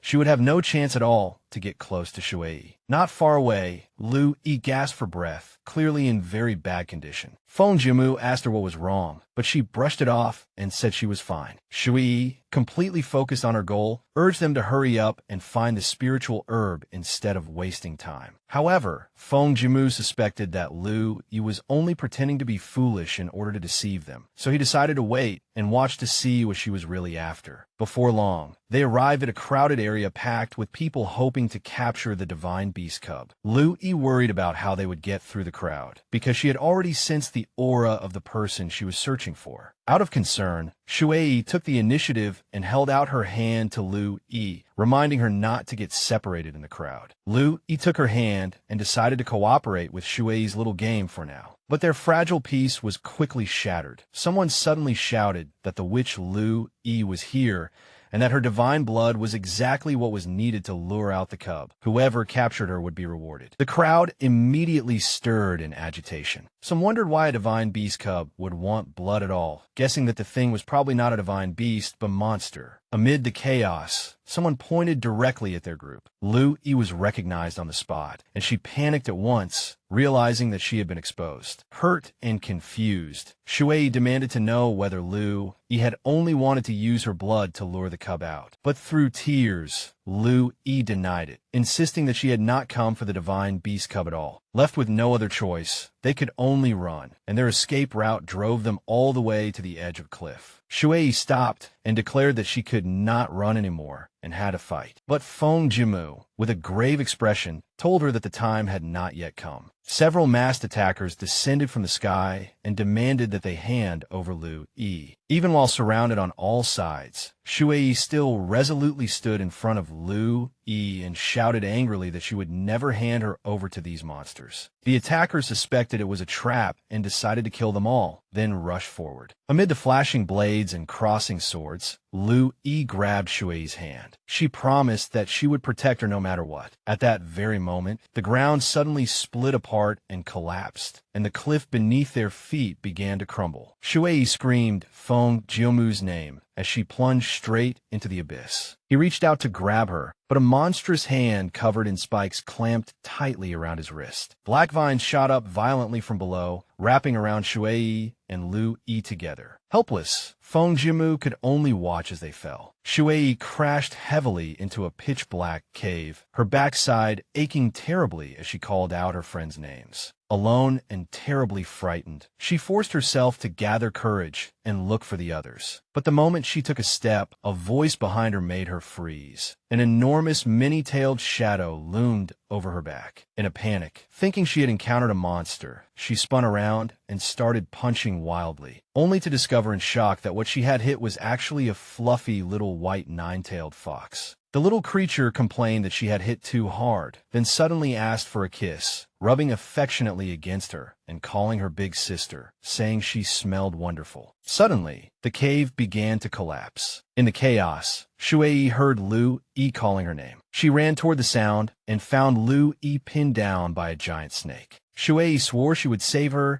and rushed forward immediately, smashing a heavy punch into the monster's side. But to her despair, the snake's scales were unbelievably hard, and her attack did nothing at all. After noticing her, the snake hissed and said darkly that today it would enjoy a grand meal, then lunged at her with its enormous gaping maw. Just as it was about to swallow her whole, the tiny nine-tailed fox suddenly appeared and kicked the snake hard in the jaw. The little cub furiously scolded the huge snake for daring to treat its big sister as dinner. The snake whimpered in fright and hurriedly apologized. Shuiyi quickly ran to Lu Yi's side to make sure she was all right. She was just about to explain to the little fox why they had come here when she suddenly realized with a laugh that Lu Yi had not even recognized that this was its true form. The little fox tugged at her sleeve and proudly handed her a glowing plant, the earth spirit herb. The moment she accepted it, Feng Jiumu arrived and pulled her into his arms. Only after confirming that she was completely unharmed did he finally breathe a sigh of relief. But his relief quickly turned to shock when he saw the white nine-tailed fox at her feet. The fox also widened its eyes at him, stunned that even in this lifetime it would meet him here as well. Shuiyi excitedly pointed at the earth spirit herbs on the cave wall and suggested picking them, then sweetly asked the silver-haired man whether they could gather more to save someone. But Feng Jiumu did not respond to the request. His eyes darkened as he stared coldly at the little white fox and demanded whether it was the one that had brought her here. Rage surged through him as he remembered how Shuiyi's soul had nearly shattered. Yet this thing still clung to her like a vengeful spirit. Killing intent exploded in Feng Jiumu's eyes. He coldly declared that even if it was a divine beast cub, harming his woman was still a capital crime. As soon as he finished speaking, he raised his hand and summoned phantom chains that tightly bound the helpless little creature. Shuiyi gasped in terror, realizing that he truly intended to kill the little fox, and immediately threw herself in front of it, desperately begging him not to be angry. She quickly explained that it was this fox that had saved her life and led them to the earth spirit herb. Feng Jiumu's fury eased slightly, and he asked whether that was really true. Only after she confirmed it did he agree to spare the little creature. The little fox glared resentfully at Feng Jiumu as he took Shuiyi's hand, secretly swearing that once it recovered its strength, it would definitely take revenge. After putting the rare flowers and herbs into a box, they decided to leave the cave. Shuiyi quietly let out a breath, hoping that she would finally no longer be treated as his exclusive medicine primer. Once outside, they ran into Miss Pei and her retinue. But before anyone could exchange greetings, Feng Jiumu directly swept Shuiyi into his arms. He entrusted Lu Yi and the fox to Qingyi, then leaped into the night sky. Miss Pei clutched Shuiyi's arm tightly and urgently told her to go with her, convinced that as long as Shuiyi stayed by her side, all her troubles would be solved. Watching from the side, the fox secretly resolved that it would never let Shuiyi fight alone. The next evening, at Prince Mu's manor, Shuiyi wondered why Feng Jiumu had spent the entire day in secluded cultivation, without coming out once. Her companion Lu Yi said that it was her first time in the capital and that she wanted to look around, and Shuiyi agreed, intending to use the outing to make things easier for herself. Just then, the appearance of a crow instantly made Lu Yi panic. She realized that someone had arrived and quickly made an excuse that she was tired and wanted to go back to sleep. Both Shuiyi and the fox watched her leave with suspicion, wondering what this half-demon was really trying to do. Lu Yi hurried to the courtyard to meet a cloaked figure. The moment they met, the person sharply rebuked her and demanded to know why the mission had taken so long. She had barely explained that the target was too difficult when the other person suddenly seized her chin and accused her of stalling on purpose because she had already developed feelings for that weak girl. The figure ordered her to hand over Shuiyi immediately, or he would do it himself, and reminded her that His Highness was waiting for her return. Lu Yi begged for a few more days, but the man had already run out of patience. Releasing a terrifying pressure, he ordered her to bring Shuiyi back at once, or suffer the consequences. She pleaded one last time, saying that Feng Jiumu was too strong, and that if they acted rashly, their losses would be severe. Just then, Shuiyi appeared and asked Lu Yi what was going on. The cloaked man coldly declared that Lu Yi was going nowhere. Shuiyi demanded to know who he was, and he merely said that he had come to take Lu Yi away. Before his words had even settled, he suddenly struck, sending Lu Yi flying with one blow. Shuiyi immediately rushed to her friend's side and shielded her, vowing that she would never let him take her away. The man's hand suddenly transformed into a hideous claw, and he roared that she had brought this on herself. Shuiyi shouted for the guards to save them, and at the last moment the man's attack was blocked by a sword. A guard coldly declared that anyone who trespassed into the princely manor would be killed without mercy. Seeing that he was outnumbered, the man snorted and told Lu Yi that he would come back for her later, then disappeared into the night. Shuiyi held the badly injured Lu Yi as she coughed up a mouthful of blood. At the same time, a strange blue energy began to seep out from Lu Yi's body. Shuiyi realized in shock that somehow a tail seemed to be hidden inside Lu Yi. Panicked, Shuiyi wanted to call for a doctor, but Lu Yi refused, saying that she did not need one. She pushed Shuiyi away and gritted out that it was all because that man had drugged her again, then locked herself inside the room. Shuiyi anxiously pounded on the door while inside the room.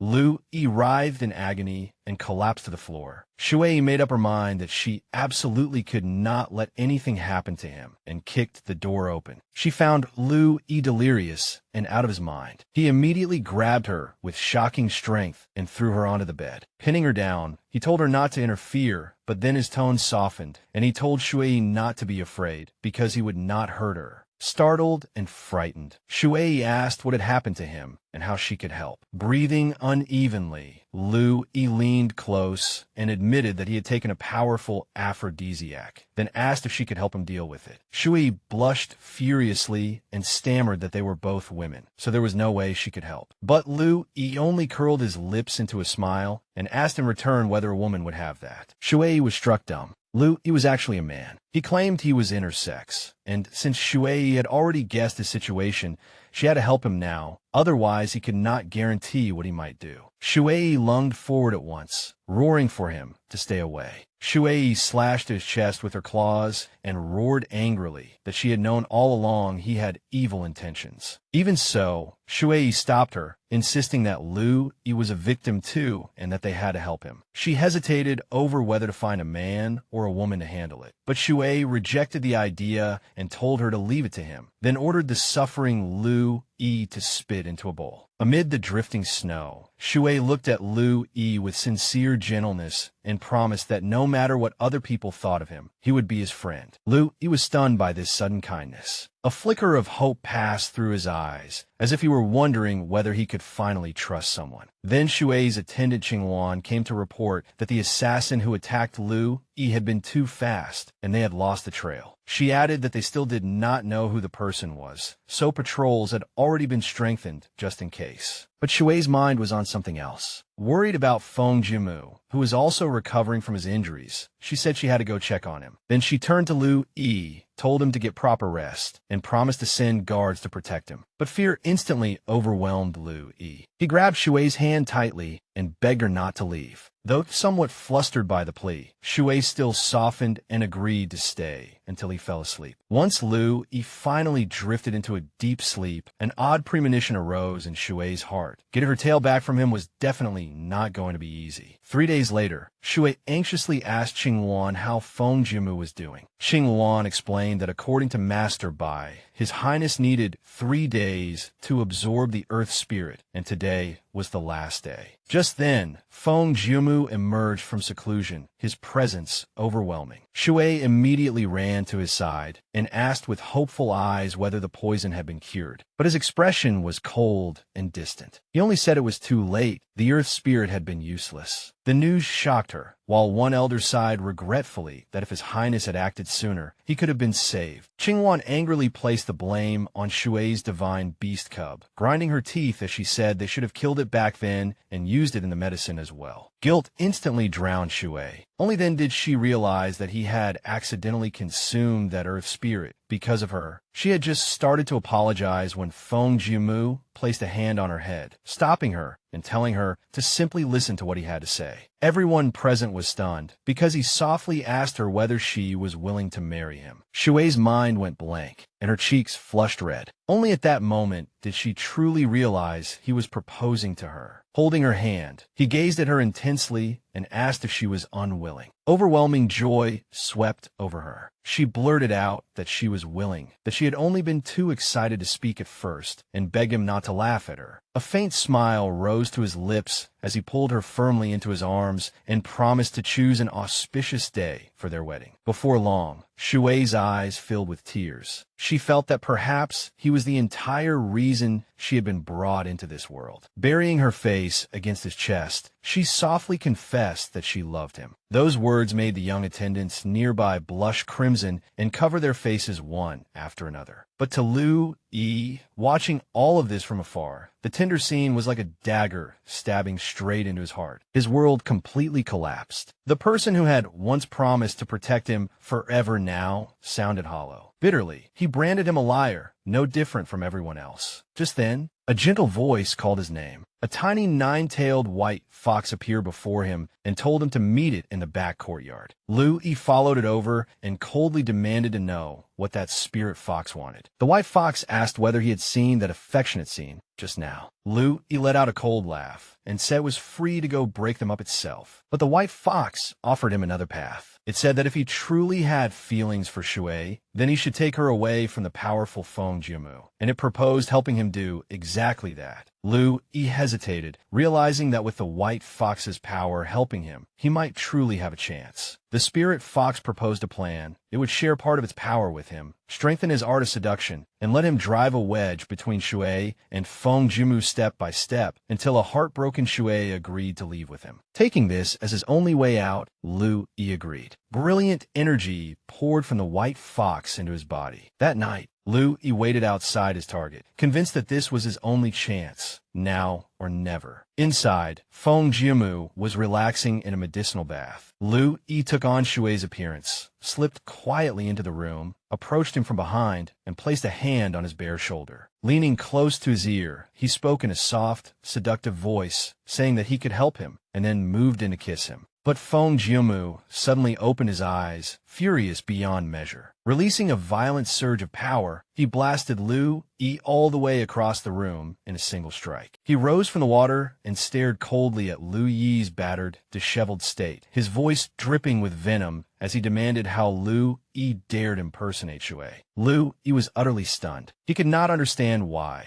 Even after borrowing the power of the divine beast cub, his seductive arts had still failed. Feng Jiumu coldly reminded him that sparing him last time had already been an act of mercy. This time, since he had trespassed into his private chambers, death was the proper punishment. Lu Yi tried to use Shuiyi as a shield, warning that Shuiyi would never forgive him. But Feng Jiumu simply seized him by the throat, utterly indifferent to the threat. Then a heavy blow came crashing down toward him. At the same time, the real Shuiyi was still immersed in happiness, lying on her bed with a flushed face, kicking her feet as she replayed the proposal in her mind. But her joy was shattered by a maid who burst into the room. The maid brought terrible news. His Highness had captured Lu Yi and intended to lure out the divine beast cub to use as medicine. Terror seized Shuiyi instantly. She leapt off the bed, ordered them to take her there at once, and then ran through the corridors as fast as she could. When she arrived, she saw Lu Yi injured and collapsed on the ground, shielded by the protective tail spread open by that little white fox. Lu Yi weakly lifted his head toward the spirit fox and insisted that everything he had done had been for Shuiyi's own good. In the next instant, the room exploded apart as Feng Jiumu blasted the doors to pieces with one strike. His power swept outward and struck a woman in red. Shuiyi rushed between them in horror, trying to shield the fallen maid. The energy grazed her cheek as it passed, making a searing sound. Feng Jiumu grabbed her at once and asked whether she was hurt. She insisted she was fine, but demanded to know what was going on. To her shock, he only coldly declared that this woman had tried to seduce him, so she had to be expelled. But from the floor, the injured woman exposed a sickening truth and cried to her mistress, Shuiyi, that Feng Jiumu had never loved her at all. Everything had only been a trap, all for the sake of capturing the divine beast cub and curing his own poison. The accusation enraged Feng Jiumu to the point of murder. He roared that she had brought this upon herself and drew his sword. In despair, Shuiyi screamed his name and tried to stop him, but his sword still came down, piercing the maid's shoulder. Afterward, Feng Jiumu suddenly clutched his chest as the poison inside him violently rebounded. His followers panicked at once, shouting for someone to fetch Master Bai, while their princess lay unconscious on the bed. The old master delivered a devastating conclusion to Shuiyi. Without the earth spirit, the poison could not be suppressed, and the last trace of the earth spirit was inside her body. The truth crashed down on her like a tidal wave. He had approached her and proposed her all so that he could kill her in the end, and then use her to cure his own poison. Her heart instantly turned cold as ice. She drove everyone out of the room, saying that she alone knew how to suppress his poison. Alone with the man who had betrayed her, she asked him whether any of the feelings he had shown her had ever been real, or whether it had all been nothing but lies from beginning to end, meant only to use her. But in the next moment, she felt that none of it mattered anymore. She bent down and gave him one last heartbreaking kiss. Then she said to him, though he still seemed asleep, that since he was awake now, she would return the earth spirit to him. A blade of light formed in her palm. Feng Jiumu's eyes snapped open, and he shouted for her to stop. But she remained unmoved, only saying calmly that she had eaten his earth spirit, so now she would repay him with her own blood. She cut open her wrist and let her life force flow into his body, declaring that from this moment on, they owed each other nothing. After doing all this, facing Feng Jiumu as he still tried to resist, she softly added that perhaps now was not the right time for them to be married. When he tearfully begged her not to go, she turned and left, saying only this: if they were truly fated to be together, they would meet again someday. She stepped into the night, leaving the palace behind, along with that shattered love. When those who faithfully followed her asked where they were going next, Shuiyi looked toward the distant horizon, her gaze growing ever firmer, and answered that they were going north.